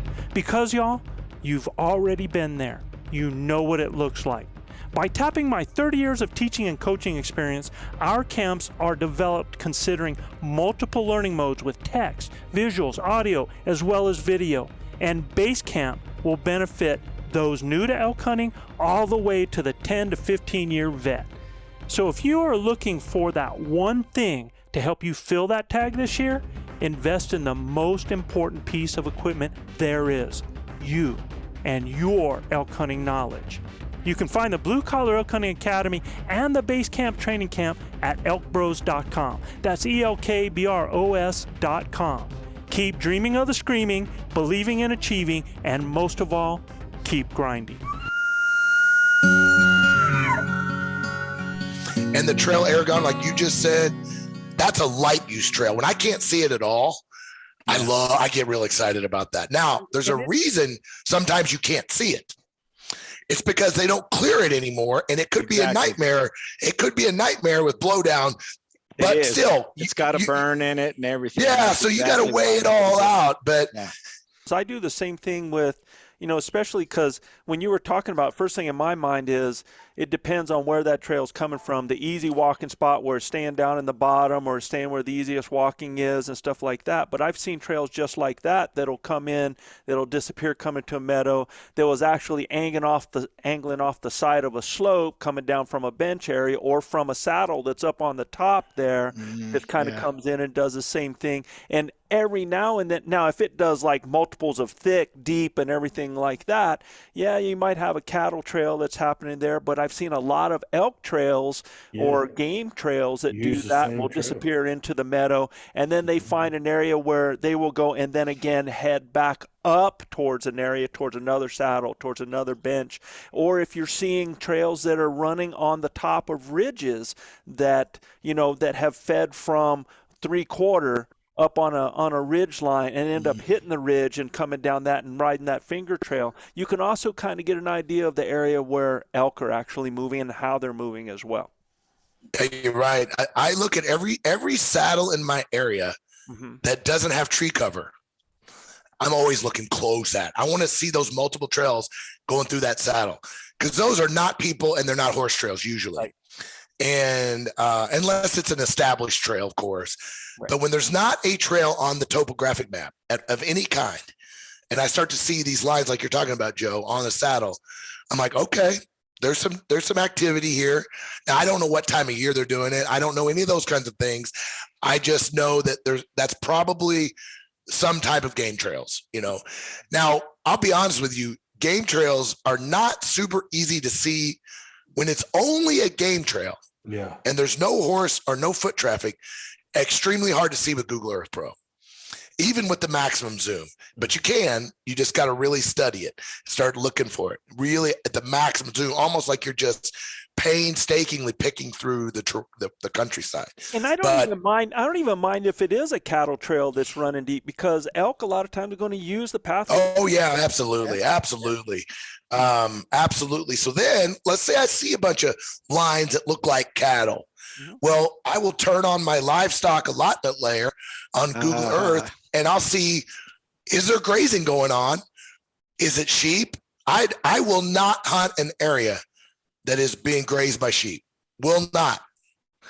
Does that mean there could be elk there? Maybe, but they eat everything and anything. So I just don't waste my time Eat that grass to the in an area with sheep, and Colorado grazes a lot of sheep. So I pay particularly close attention to sheep versus cattle. And then it also, this cattle allotment layer, when you click on each allotment, it tells you how many acres, it's got the border, it tells you who's grazing it, what type of grazing is going on, and then it tells you who is grazing it. So I can call the Forest Service up. It doesn't have their contact information, but I can call up the Forest Service and say, I'd like to talk to Joe B. He's grazing this allotment. I want to find out if he's got cattle in this. Can you tell me, or can you give me his contact information? And it's something they kind of have to do. And, when you call, somebody mentioned talking to the biologist. I never call biologists. I never call game wardens unless I have a very specific question I want an answer to. Because if you don't ask a specific question, you're going to get the same generic answer. If you call up and say, hey, I'm going to come hunt, or is there any elk there? Geez. You're going to get the same answer. You're going to get the same answer that everybody gets, and it's probably going to be pretty evasive. But if you ask a very specific question, like, is there cattle in this area? Is this road open? Is this road closed? Can I get the contact information for this guy? When does he take his cows out? When does he put them in? Whatever. There's a lot of great things that can be uncovered. Working through and looking at this pressure, it can cause you to take other steps to pursue it a little bit more. So good question. Basically what you're doing though, Mark, in what I'm hearing is a lot of people, their focus is trying to see where elk are. And what you're kind of doing right now is eliminating area where they're most likely not going to be. That's right. Right? Hell yeah. So you're eliminating so that you can narrow down, which is huge. You know what? I've never said it that way, but it really is. The first job is a process of elimination. Yeah, that's right. Correct. Now that does not mean, like you guys just said, you found elk 2 miles from a campground. Right. Well, using my technique, I might not go there, but that doesn't mean there's not elk there. Remember what I said right off the bat. The odds are against you that there's going to be elk 2 miles from a campground. I'm telling you straight up. The odds are against you. Does that mean they're not there? No. Does that mean you guys ran into them? Maybe because for the reasons you said. I listened to what you said. There was enough guys going that 4 to 5 mile range. There's enough guys little day hunt right from the road that it kind of caused them to be in a place they may not want to be, but it's kind of forced them to that 2 mile spot. But if you started looking for 2 mile places from the campground and that's where you did all your elk hunting, you probably would stay as a 10% elk hunter. Yeah. Again, you're talking to the New Mexico guys that have dealt in that situation a lot. Well, now New Mexico's a different beast. That's Absolutely. A whole different story. Absolutely. You're talking about roads everywhere. Yeah. And now, like we said, it's hard to talk elk hunting on this level for every state where one shoe fits everything. So what we actually did though was we went to Colorado and found an area that fit what we already have. We kind of found the same attributes. It was the same type of thing with a lot of roads, a lot of people that were traveling it, people that were not getting off of the roads that were going far, so we were able to apply those attributes and locate areas that had it had the thermal regulation, it had the moisture, it had the grass, it had the faces, and it was within an area where all these roads were going around it. So we created that kind of bowl factor there. And many people were driving by us. Yeah, many people were driving by. Oh, it's just what I said. Remember what I said about the zones of pressure? Yep. You just have to, when in an area that has a lot of pressure network, you got to work that network. Look for those holes in that network. Yep. The holes are there.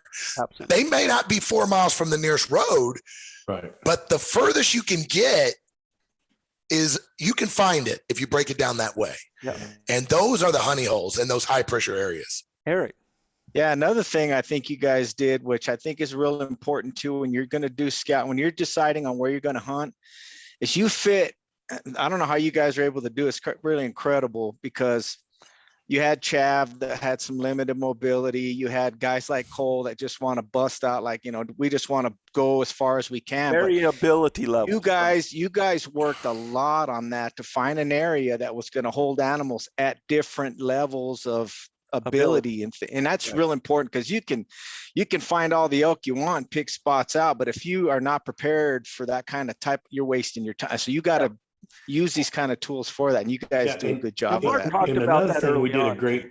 Yeah. Go ahead, Joe. Yeah. Another thing we did a great job of is once we found elk, we got after them.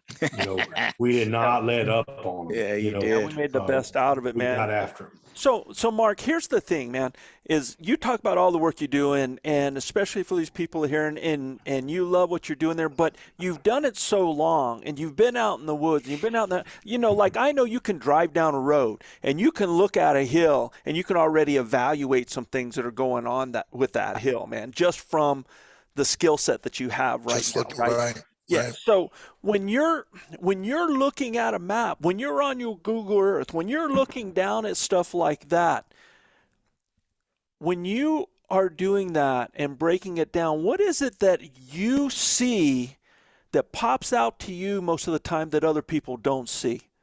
What are those green flags? It's funny. So, I made a couple notes. So here's a few things I do that I think is helpful. One, so I'm a new spot guy. So let me just talk about that for just 1 second. I try to hunt 3 states a year minimum. Last year, I only hunted 2. That's the lowest number and that's because I didn't draw 2 tags. I thought I was going to draw for sure. More people put in than ever before this last year, and it hosed me. But the year before that, I had 5 elk tags. So I was in 5 different states. Wow. I was on the freaking move all the freaking time. And I had a pretty good year. But I only killed 3 out of the 5. All right. And the reason that I think that happened is because I was always on the move to the next freaking state. Right. I didn't get to spend the time that I wanted to on each one. Right. But anyway, I'm not complaining. But my point is, so what were the 5 states you hunted? I hunted New Mexico, Colorado, Montana, Wyoming, Idaho. And which states did you not kill in? I did not kill in Idaho and Colorado. Oh, wow. Boy. And I could have. I could have killed. Idaho was my first hunt, and I did my usual, like passing up, not this. And then I realized why are you doing this? You don't got no time. And so I kind of screwed myself. And then I'll come back. Well, it never happened. Anyway,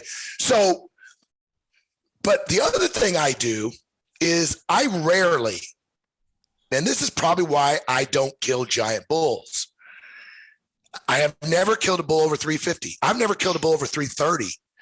And I want to really bad. My best friend killed a 390 2 years ago. We've run into some giants. I shot one this year, probably 375-ish, 380-ish.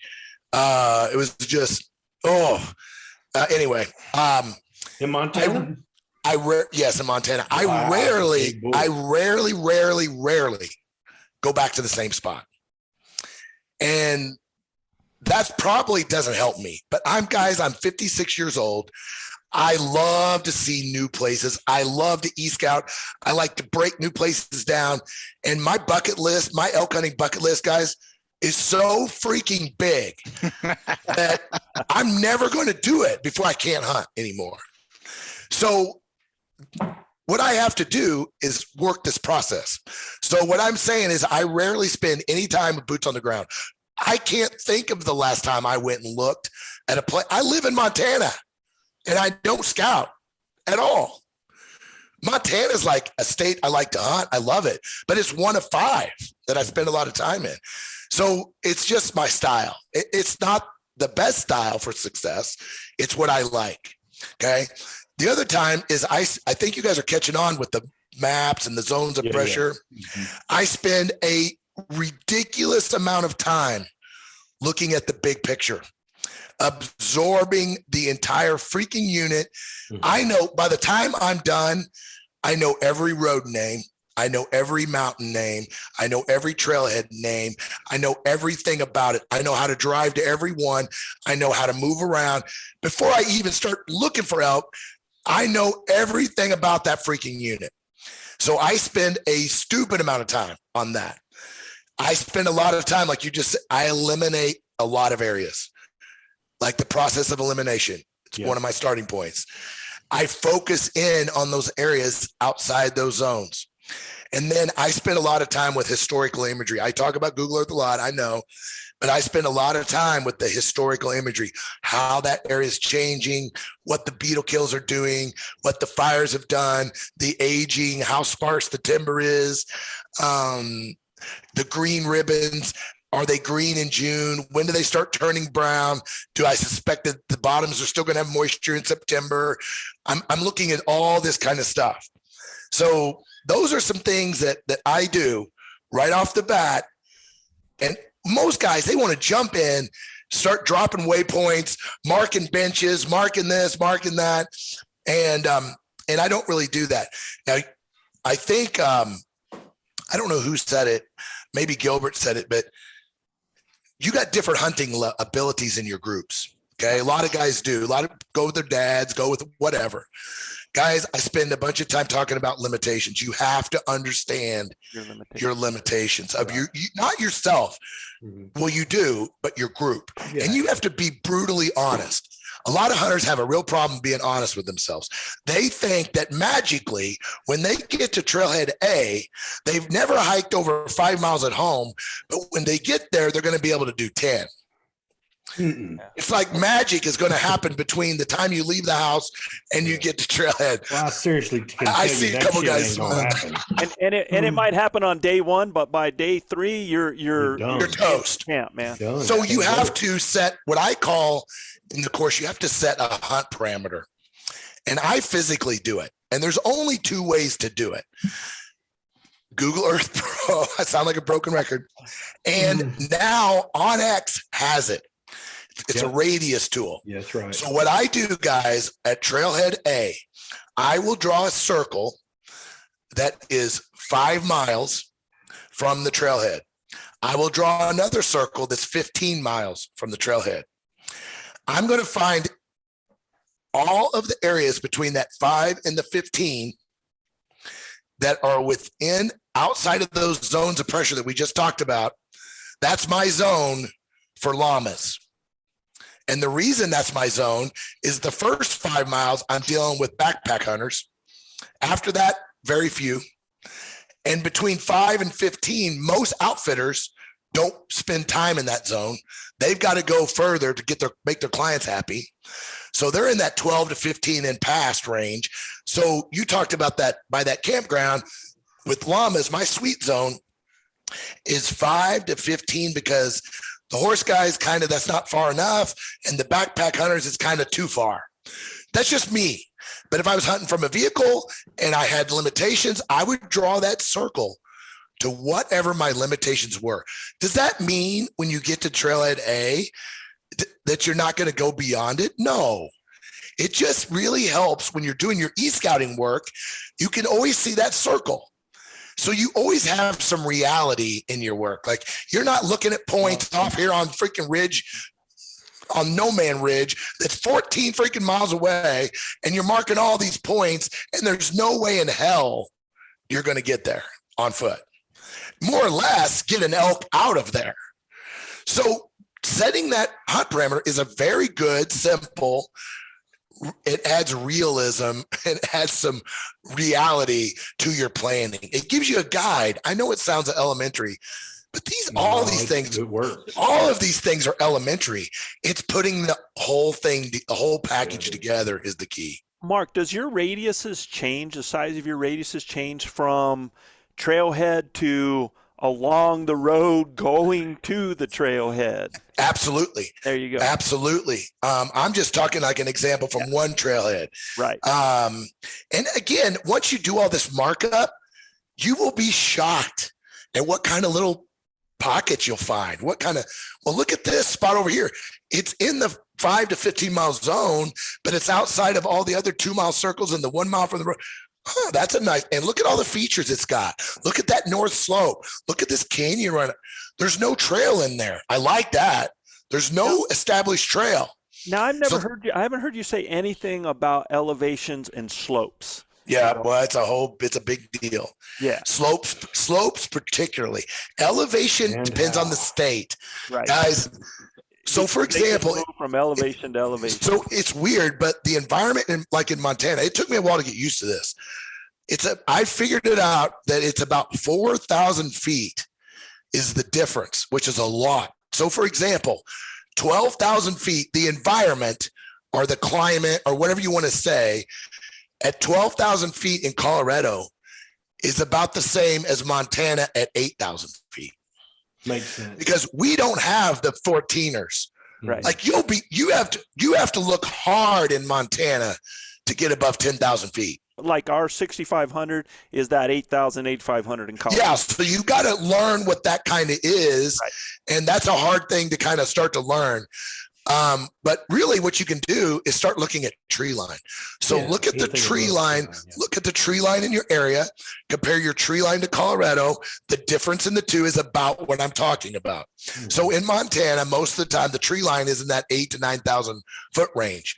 So if you kind of work it backwards like that, you can kind of start making some assumptions, but elevation, I don't get too wrapped up in, because elk change elevation for food. And a lot of times by September, guys, in some areas, the high country can get super dry and it evaporates water quicker. The water is not staying as well. The snow's been melted for a long time. And so actually the vegetation and the food sources are better mid-elevation than they are. Everybody wants to go to tree line. Let's go to all the elk are at tree line. Well, some years that's true. Right. In Colorado, them elk love to be at 13,000 feet. But if the food's not there, they're not there. They ain't going to be there. That's right. So, and that's a hard e-scouting thing. That's more of a studying of moisture content. Like Go Hunt has a great moisture table I use a lot. Are we up in moisture or are we down in moisture in this area? Studying the moistures can give you a good idea of the high level moisture. So that's one. But two is I really spend time studying the food sources, and what they look like on Google Earth using the historical timeline slider at different times of the year. And I just start looking at Meadows. Is there a halo there? Is the texture change? What's the color? What's the green? I start looking at varying shades of green. We could talk about that. That's one of your last questions. But so in a nutshell, I try to go as high as I can go for elk where the vegetation is as good as it can be. Now, elk will tolerate a little bit poorer vegetation to stay at the high elevations, especially during archery season and rifle season in Colorado. I have found that in rifle season in Colorado, there's so many hunters that the elk actually start moving back up a lot of cases in the first rifle, especially the first and second rifle seasons. When the weather's been really good the last few years in Colorado, and those freaking elk will start moving back up the mountain. And I think it's mainly from pressure, and, but just working through all of that. I don't know if I answered that question very well, but yeah, no,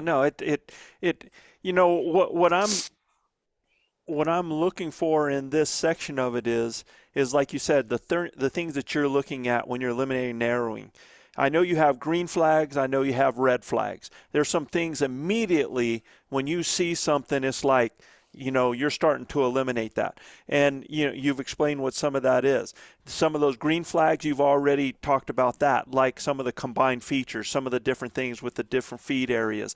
Now, here's the biggest thing is, and Manano, I asked him this question the other day.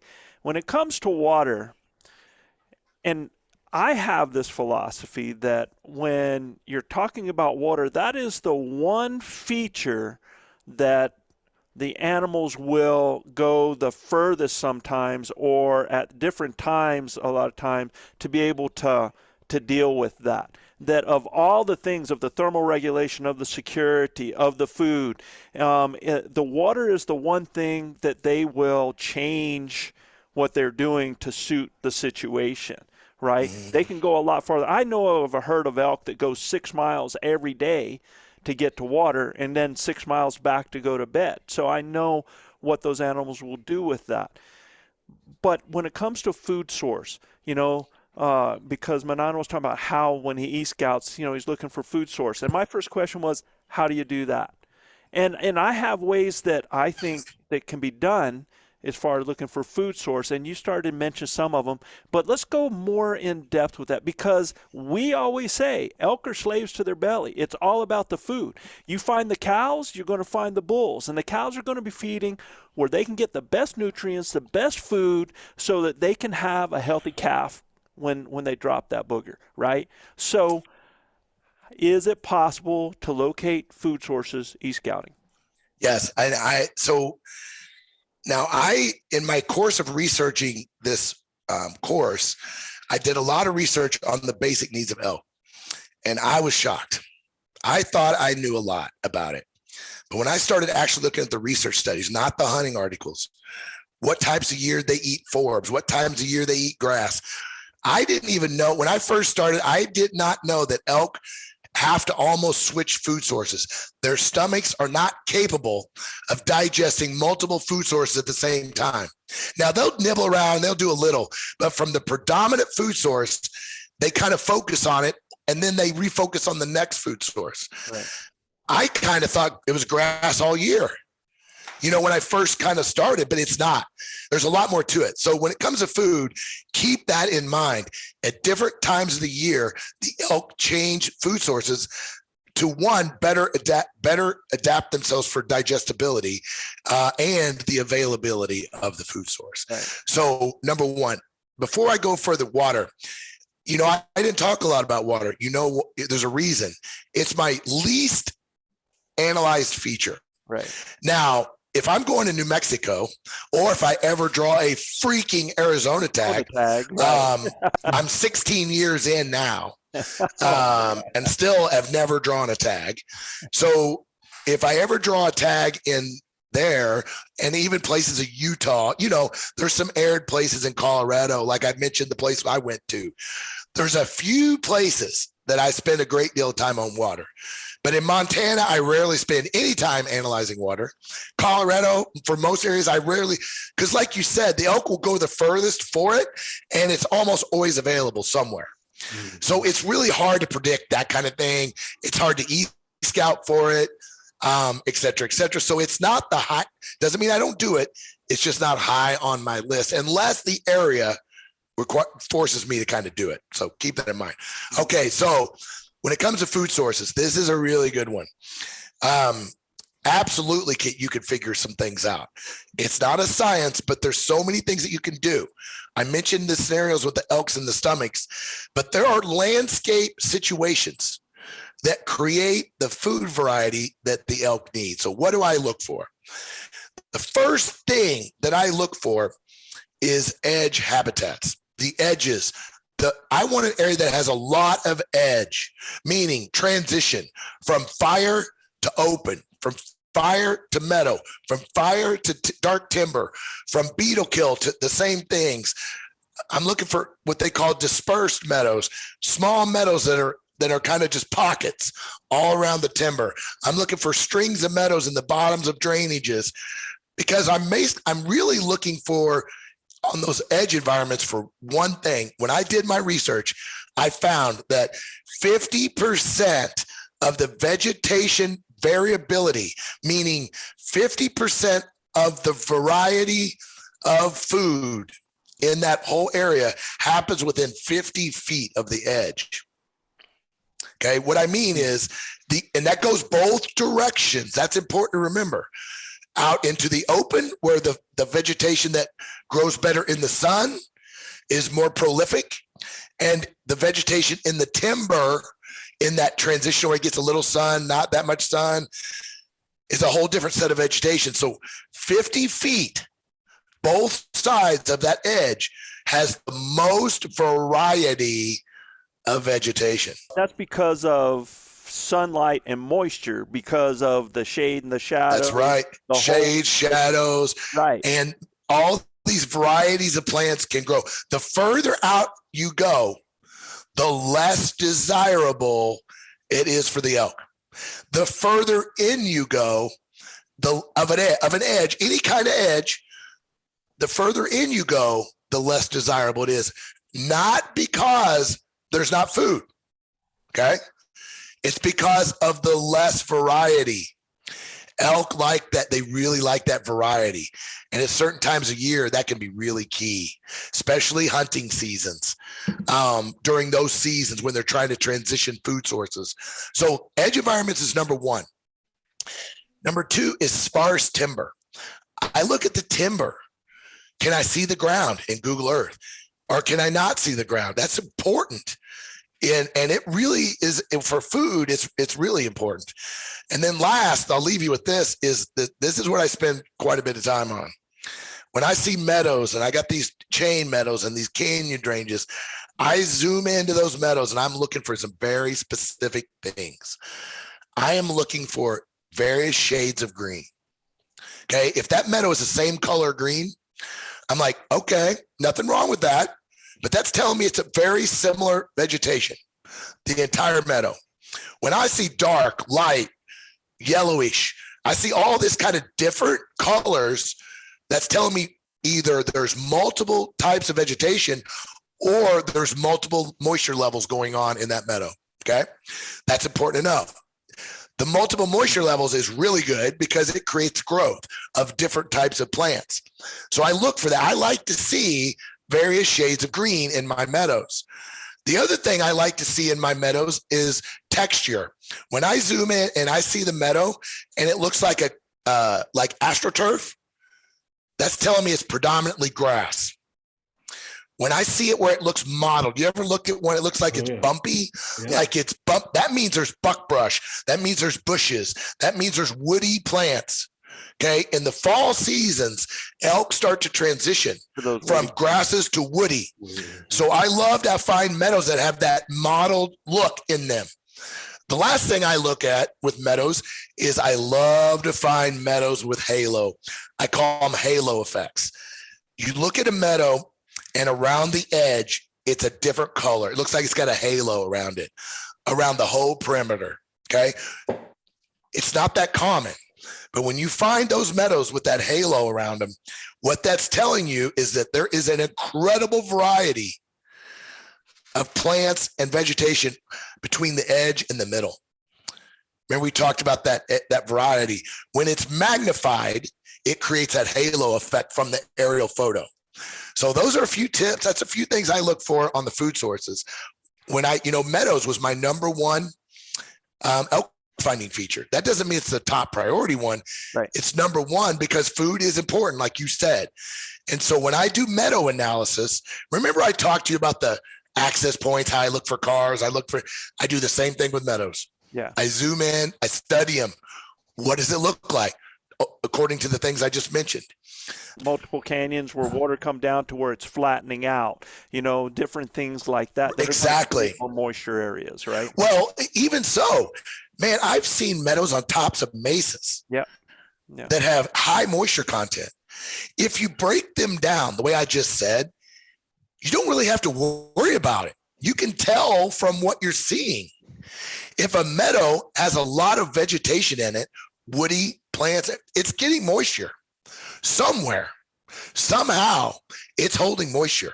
If it's dry and flat and there's no mottleness to it. It's like one of those dry grass, brown grass meadows up in the alpine area. That doesn't mean they won't eat it. It just means it's probably not preferred. And remember what we're trying to do. We're trying to increase our odds. And the odds are kind of against us on a meadow like that. I'd rather find meadows that meet the criteria that I just mentioned before. Right. I don't always find them like that. That's not always a guarantee. But when I do, they definitely get a pin. They definitely get marked. I definitely make note of it. Now, the most frustrating thing is when you're looking at an area and that map that you're looking at is 2016 and you're doing that. So, but the halo effects that you're talking about really doesn't matter what year it is, because a lot of times that halo effect is showing where you got either concave or you got bowls or you got things sitting, an area's a little higher, it comes around on the edges. So you got bushes growing, you got something going on, right? It's a terrain feature that's going to attract moisture in certain parts of that area. I'm more interested, not the year, Joe. Mm-hmm. In those situations, I'm more interested in the month, on the date. Yeah. Now, you also have to be responding, right? That's right. So, guys, I do want to say this. I have noticed in Google Earth that the imagery that's stamped on the image in the bottom right-hand corner sometimes does not match the timeline. So in Google Earth, you can see the imagery of the date of the imagery down in the toolbar on the bottom. So just double check that every now and then to where make sure those match. So like I'm looking at Google Earth right now, okay, and I'm dragging up and it says 9/11/15 for the imagery date. And then when I go up in the toolbar, it says 9/15. So most guys, I don't know if most guys realize this or not. So when you're looking at Google Earth and you're in the historical timeline slider, it only gives you the month and the year. When you look down at the bottom toolbar where the latitude longitude is, it gives you the day, 9/11/2015. So that's good information. I'm real interested in 9/11, the middle of September. Yeah. I'm really interested in that versus the first or the last. Not that it would make a decision. I just want to know it. So remember, when you're dragging through that timeline and you're zoomed in on an image, make sure you pay attention to that imagery date every now and then. You don't have to do it often because it's not off that much, but I have found cases where it's been significantly off, like they got mislabeled or whatever happened. So I just want to point that out. That's a cool point because this year I had to move. I had scouted a whole area, had to pack up, load up everything, bus camp, take off to a whole other area. It took me some days to figure it out. But there was some areas I had pinned, but looking on the map, it was a mesa on top, but I was looking for northeast facing ridges and stuff. But the thing I'd never considered is the amount of rain that we got during July and August. I mean, it got pounded with so much rain. I was looking on the way to get to these spots. I got up on this mesa and there was these giant junipers and they're just hanging over, but the grasses in them were, they were coming up to my waist. Yeah. That's where all the elk were. Now, when I go back to look at this map, I'm going to start drilling back and start looking around that timeline to see if I can find that, to see if that's something that stays or whether it just something that happened to happen this year. Because of that, they were able, and I could get in there and sit in there and it was 15, 20 degrees cooler on the top with the direct sun. It was cooler than even being in the North Slope. But that's a great point about looking at that latitude, longitude, look at that date line there. Yeah. Pay attention to those dates, guys. I mean, by itself, it's not all that meaningful, but when you put it in the big picture and you start looking at, look how green that meadow looks green. Well, what time of year is it? Is it green because it's June? Freaking everything's green. It's like bear season. So what I do in bear hunting, I do the exact opposite. I go back and I drag back to May, or I even go back to April, March. I'm looking for anything that's green at all in April. If it's green in April, it's going to be money in May. Hey, yeah. And so bear hunting, I kind of reverse engineer it. And but for elk, just because it's green, don't get excited. because it might be a June image. What I love to find September, October, they're not there's a lot of them, but most of these aerial photo companies, except for the freaking guys that supply OnX, most of these companies try not to take snow pictures. And so they do a lot of summertime, fall photography. So you don't find a lot of photos in the winter and, like January, February, March, April, a lot because of that factor. So yeah, it's good stuff, man. Can I ask you another question?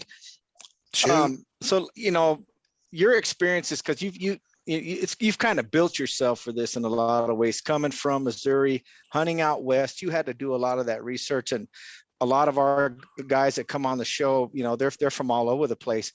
But what about that guy, like let's just take myself. I hunted in an area. I was kind of a one-trick pony. I've been hunting this place forever. And I kind of think I know everything about it.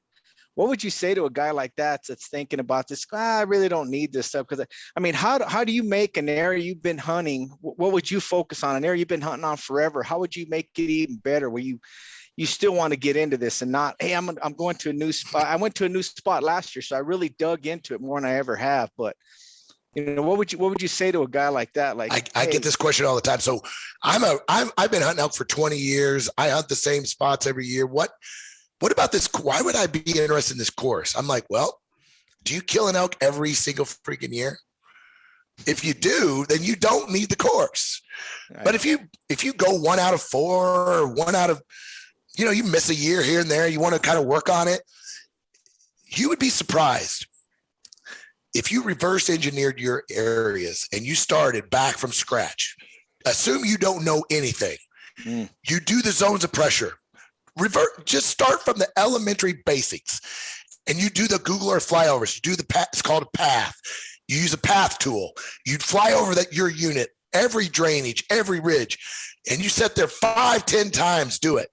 Different speeds, different angles of the camera. When you start playing around with that flyover tool, guys, you'll probably start missing days of work. You'll be like, oh, this is so freaking cool. It's almost like you've got your own drone. The way these images are captured by Google, and nobody else can do it except Google Earth, looking at it from all the different angles. So how many of these apps, when you start to tilt in 3D, everything starts getting fuzzy, right? Yeah. All the apps are like that because they haven't got it mastered yet. Well, quit doing the 3D in the apps. You can't do it in the field anyway. So use Google Earth. Screw the apps for 3D. They just don't. It's not even worth your time, in my opinion. But when you can set that viewing angle, you can set the elevation, you can set the speed. I do not want to underestimate the power of these flyovers. So one of the things that turned me on to this was toprut.com. They, in part of their unit analysis, they trace the borders of the units. And you can fly the borders. That's what turned me on to it. Yeah, I had seen that. Yeah. You've seen that, right? Mm-hmm. That's what got me thinking, well, if you can fly the border, then why can't I fly anywhere I want? Right. And that's when I started researching how to do it. But the settings in Google Earth do not come. Like when you download Google Earth, the settings are not set up to do it. Right. You have to adjust the settings correctly and draw your path, using the path tool. And then you have to make sure the settings are right. And you have to start, when you do your path tool, you have to start and you have to finish the way you want to fly. Does that make sense? You can't just drop random points. Yeah. So if you do all of those things, so flying your unit, like you said, just some of the basic things we talked about. Since you've been hunting this unit, you're not doing none of those. I almost guarantee it. No, I'm not. You're just going in there because you know what you're doing. You know where the elk have been historically. You got a good toolbox. You're ready to get it on. Well, then you get there and you start adventuring. Like you said, you found the trail. You start doing a few things, but you might be blown away if you start thinking about it from access points. You're like, okay, I'm hunting here. Where's everybody else coming from in this unit? Where are they parking? Where are the established trails? Where are the roads? What's the buffer zones? I mean, you probably have an idea, but you probably don't have a comprehensive idea. I think it's important too, though, as a just something we need to put out there too is that when people are doing this in Google Earth and you're getting to know an area, understand that things are going to be farther and steeper than what it seems. That's where that hunt parameter comes in. Yeah. Guys, 5 miles is 5 miles. Right. It's not going to magically get shorter.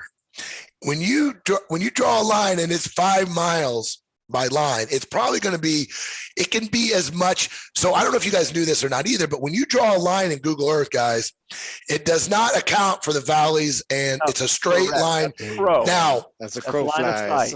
Now, that's not true of all tools, but that's true of all the hunting apps. But so here's the thing. I've kind of done the math on it. For it to be more than 20% off, okay, for example, for it to go from 5 miles to 6 miles, the terrain has to be incredibly steep. Okay, it has to be in that probably 30 to 40% range. So if you start getting steep country and you're up and down, and you're drawing a route through that, remember, it can be up to 25% further than what it seems. If it's not super steep, it's going to be close. It might be 5.5. It might be 5.25. It's going to be relatively close. I have been shocked. I've done some testing. I've drawn lines on football fields. I just did one for a presentation. I drew a line on the University of Montana football field from goal line to goal line in Google Earth, dead on 100.0 yards. Oh. Google Earth is so ridiculously accurate with its measurements tools. It's just, remember, the terrain thing is the unknown a little bit. So like you said, but guys, 5 miles in the mountains and 5 miles in the Kansas, if you're from Kansas, is not the same. Way different. Especially at 13,000 feet. Yeah, man. Ain't no so, I know there's a million podcasts talk about, but that's why in my course, guys, the first 2 modules are realities and limitations. Yeah. And I'll tell you, I watched the progress of my course. Those are the 2 most skipped modules in the course. And they're probably 2 of the most important. The 2 are the ones that they probably should not be skipping. They don't want to know, man. They don't know what the realities are. Hey, guys, any questions? I just want to make one last comment, and I'll be quiet. But I did listen to some of your stuff on the Gritty podcast, and man, it's incredible what you put together. I've never seen anything like it. And but the one you say something that really kind of drew me to the elk bro guys is this: what you've done really is what you've called it an odds multiplier. I call it maybe an opportunity multiplier. If you're not doing this stuff, you're cutting, taking all that experience. Same thing when Joe put that academy together. It's an odds multiplier. You're taking 30 plus years of all their experience, and we're seeing all the guys that have been on the show since the hunt. They've been bringing guys on, and they're killing animal within 2 to 3 years of their first hunt. Yeah. So I think what you're doing here is killers. Oh yeah, it lines up. I compare what we do to somebody walking into a casino, and most people say that, well, there's certain games that you're gambling. You're just putting your chips down and you're spinning and you're seeing if you win, right? Right. You're waiting for Lady Luck to hit you. Well, you can either gamble or you can play games of skill. And that's the difference between rolling it at the roulette table and playing, Texas Hold'em. It's a skill game. It's about understanding what's going on. It's about being able to read the table, but it's all those different things. It's about pressing your odds, right? Yeah. And that's what he's talking about with this. And I try to tell people that, that exactly what you're trying to do is increase your opportunity.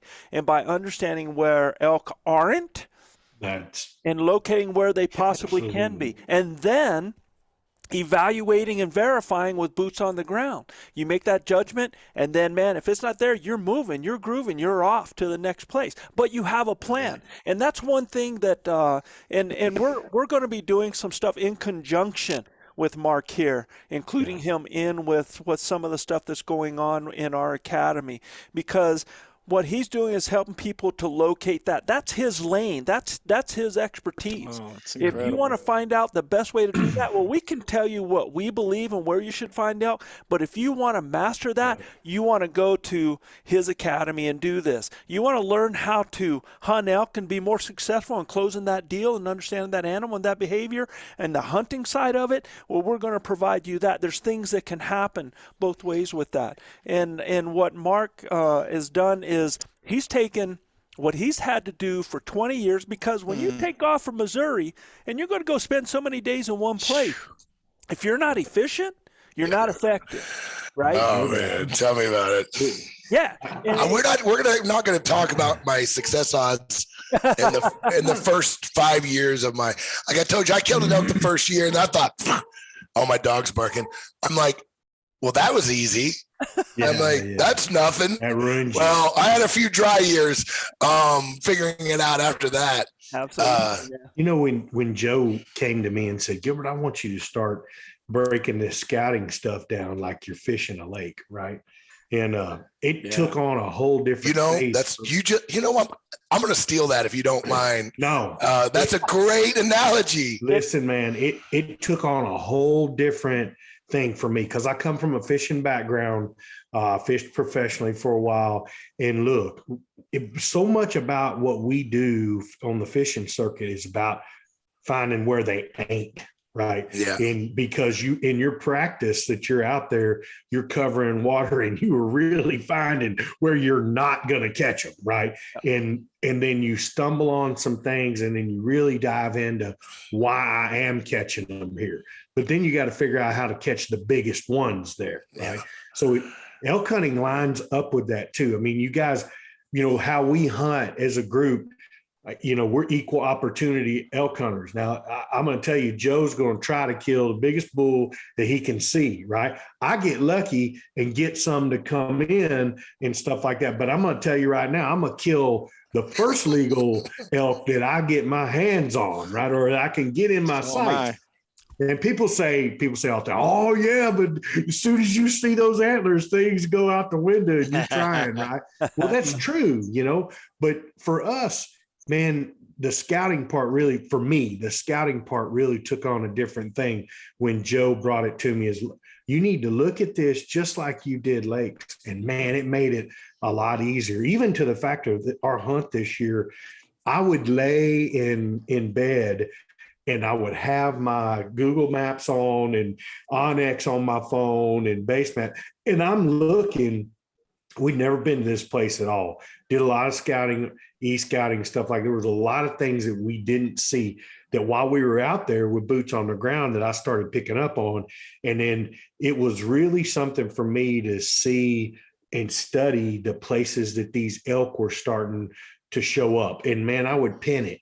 And you could almost look everywhere on the map that looked exactly the same.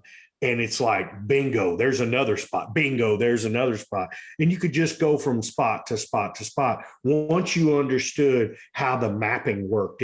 And then for RC and I, we hunted, and Brendan, we hunted a lot together. Finding the ways to get there efficiently and not having to do the 10 to 12 mile hike. Route planning. Yeah, man, it was big. eye-opening, So you guys cutting this down for our listeners, you guys putting your academy together, Mark, and cutting this down for them, just like Mr. Aragon said, it is a multiplier. I mean, you're adding all of these things in that they're getting, and when they head out west, it takes all of that unknown away, and now you've got a solid plan that you can go out there and then duplicate what you've seen once you're there. And you look at that again. Every day I was going back to, like you said, Mark, and looking back at where we'd been, what we're doing, what we're finding. And man, that was like same thing I did fishing. I did it all the time fishing. I would go back, look at my trails and go, man, we were catching them in creek channel bends right here on north facing banks. And it's the same thing, Absolutely. and you've gotten so good at it. And I'm not gonna lie, I've been bouncing around on Google Earth while you've been talking and trying to understand more about the Google Pro and all that. So, man, good on you, Mark. It's been awesome, dude. I don't have any other questions other than, when did you decide that this was going to be what you really needed to do? Was it after your first elk hunting experience, or after going dry a couple of spells, or when did it really become something you needed to dive into? So like I said, first thing I want to say, you were talking about this fishing thing, is most people don't realize this too. And part of my, I keep talking about this research. When I did this course, I should have done this 20 years ago, but when I started looking at all the actual elk research, not hunting research, just elk habitat, there's so much out there. Yeah. And so if you take 90% of all of the land that can hold elk, meaning all of the land that is desirable to elk, you take 100% of that land, the elk only inhabit 10% of it. So think about that. Yep. You can have a beautiful spot that has 20 features in it, and there could be 0 elk. So right. Elk are where they are. So what you're saying, elk, I always said elk are where they are. Yep. So you got to do some things to increase your odds. Yep. But to answer your question, so what happened was I spent 25 years coming from Missouri to hunt, never dreamed that I had any information that I would give anybody. I mean, like I said, I'm not, now Ryan Lampers is one of my best friends. You guys know Ryan Lampers? No, not. No. Ryan is a giant. If you're not following him, you should be. He's Stealthy Hunter. The dude is the giant killer of all giant killers, and just monster bulls every year, every state. He's like a giant bull magnet. And that's not me. I kill lots of elk, but I don't kill very many giant ones, because I kind of I'm a little bit like Gilbert. I can't hardly let those bulls go by. Right. And especially when I was coming from Missouri. Yeah. Now in Montana, I've got the reverse problem. Yeah. In Montana, since I moved here, I've got the reverse problem. My wife's like, would you just kill one? I'm like, honey, I got so much time left in the season. And I saw some big bulls, and then I end up with nothing. Yeah. So, but anyway, so when I moved to Montana, I spent 2 years hunting here and started talking with all these Montana guys, made a lot of hunting friends. And I realized pretty damn fast that they don't do any e-scouting. They just kind of roll out in the woods and just start shooting elk. And I'm like, wow. So that ain't the way they live here.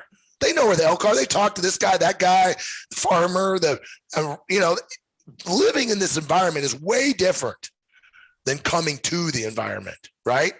So I realized pretty quickly that I had a lot of information in my head that people might want. I didn't know if anybody wanted it or not. So, I got invited to speak on a few podcasts about llamas, because I got all these llamas and everybody loves llamas. So I'm on some podcasts with llamas, and we start talking about some elk finding features a little bit or whatever. And I start talking about Google Earth, and everybody's like, what? You can do what? And I'm just running down the list. And so I said, you know what? I'm going to do a couple YouTube videos. Well, kind of like this podcast, my YouTube videos were like 2 and 3 hours long. And I just got on there and just started regurgitating all this stuff. And guys were messaging me saying, Mark, I've watched this video 4 times. I'm like, 4 times? I'm like, do you have nothing going on in your life? It's 3 hours long. But they were asking me a bunch of questions of stuff that wasn't in there. And I'm like, yeah, I'll do a video. And then it just kind of hit me. I said, you know what? I need to break this into smaller segments. I need to get organized. I need to write this thing like I have some sense. I need to put some thought into it. I need to research some areas that I'm weak in. I need to look at all these different things that I'm doing, and almost from an educational standpoint. And then I decided, a course is what I need to do. And I love Elk 101. What Corey did with Elk 101 really set the bar.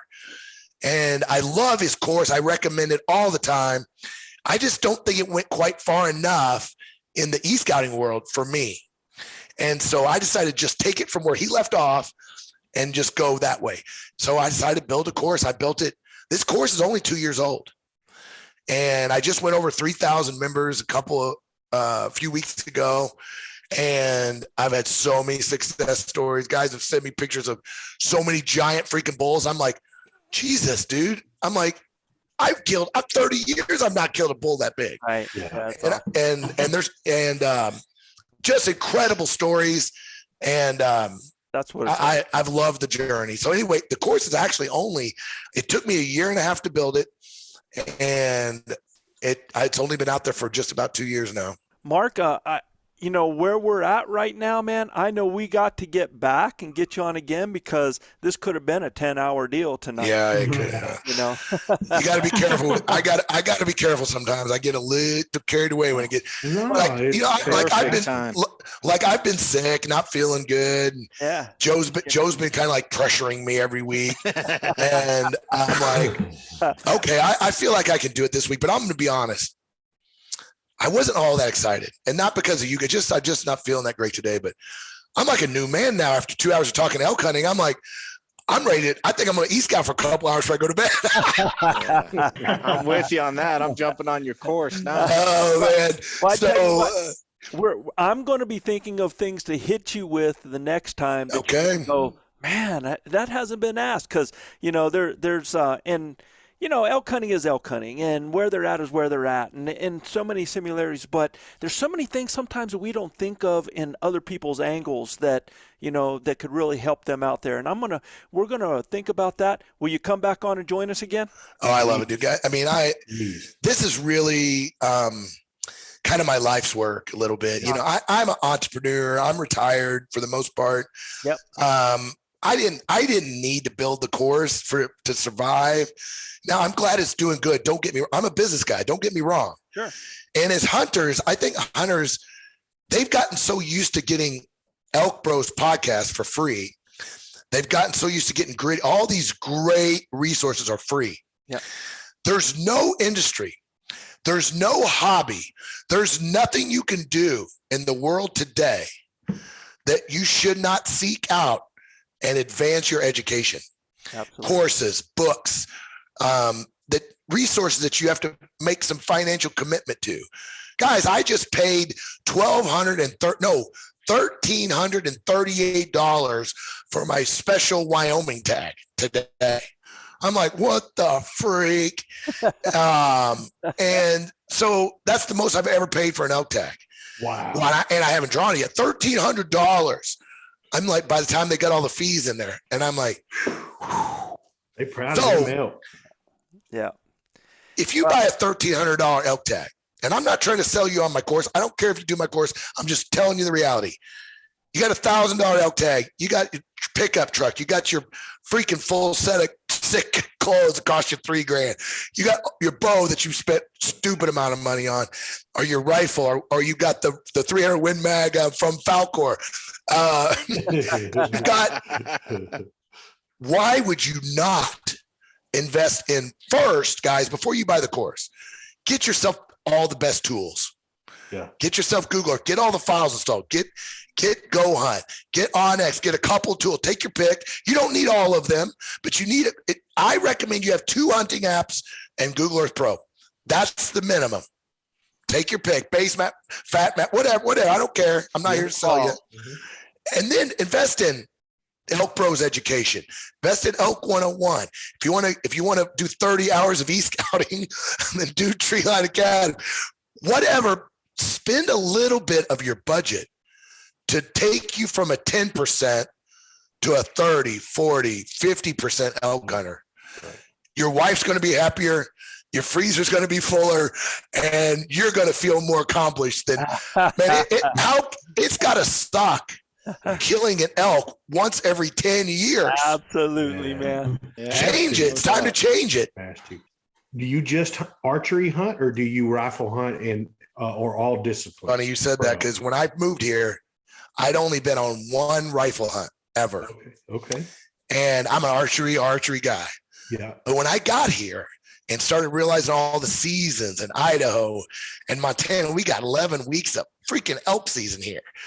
And in Wyoming, you can switch, with the general tag, you can go from archery to rifle with the same tag and all these cool things, muzzle loading. And so now I'm doing and I have a lot of time now. Guys, I'm blessed.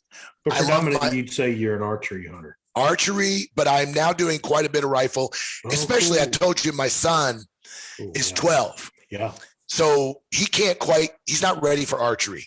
Right. So we're going to be doing rifle for the next few years. That's so in my course, guys, since I've been rifle hunting now for 6 years, I have a whole entire late season module for rifle hunters. Ooh. And I think you'll be shocked. So the tactics I use in there are very similar to my bear hunting tactics, but late season is very, very, very specific and very focused around snow levels, and understanding that is a key to late season. And so no, I'm doing a ton of rifle, mule deer, elk, bear. I used to be the dream, Mark. Archery. I'm an archery guy, but not anymore. Not anymore. Living the dream, brother. Well, guys, if you like what we're doing, please subscribe, rate, and review us. You got to go to Apple Podcast or iTunes to review us, and you can check out more elk hunting content at elkbros.com. And just a reminder, if any of our listeners would like their questions answered on our show, just send your questions to info@elkbros.com. That's INFO at elkbros.com. And like we say down here in the Lone Star State, husbands, kiss your wives. Wives, kiss your husbands. Hug your babies. Keep your broad head sharp and your powder dry. And we'll see you next week right here on Blue Collar Elk Hunting. Mark, thank you, buddy. Thank you, guys. Man. Thank you, guys. Have a good night. Man, it's practically midnight, some of you guys' areas. From all our grinders out there, here's some more music from our brother, Tony Wintrip, to close out our show. Peace. Peace, guys. Peace out. The man on top of the world didn't fall there.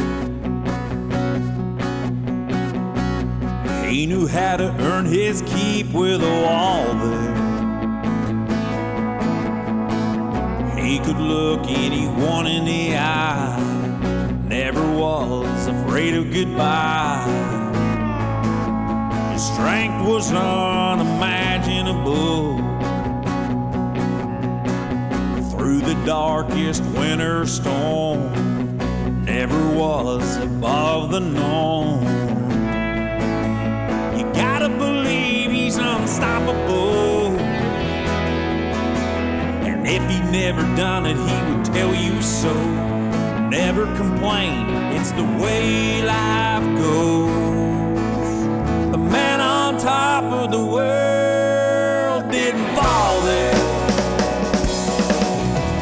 See his veins through his t-shirt, determination on his face. Never heard of the word failure, never criticized a race. And I always thought this man could fly, didn't have no doubts or wonder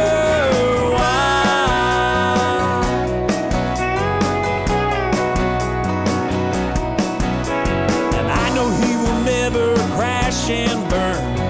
He set the tone, that's how I learned. The man on top of the world didn't fall there.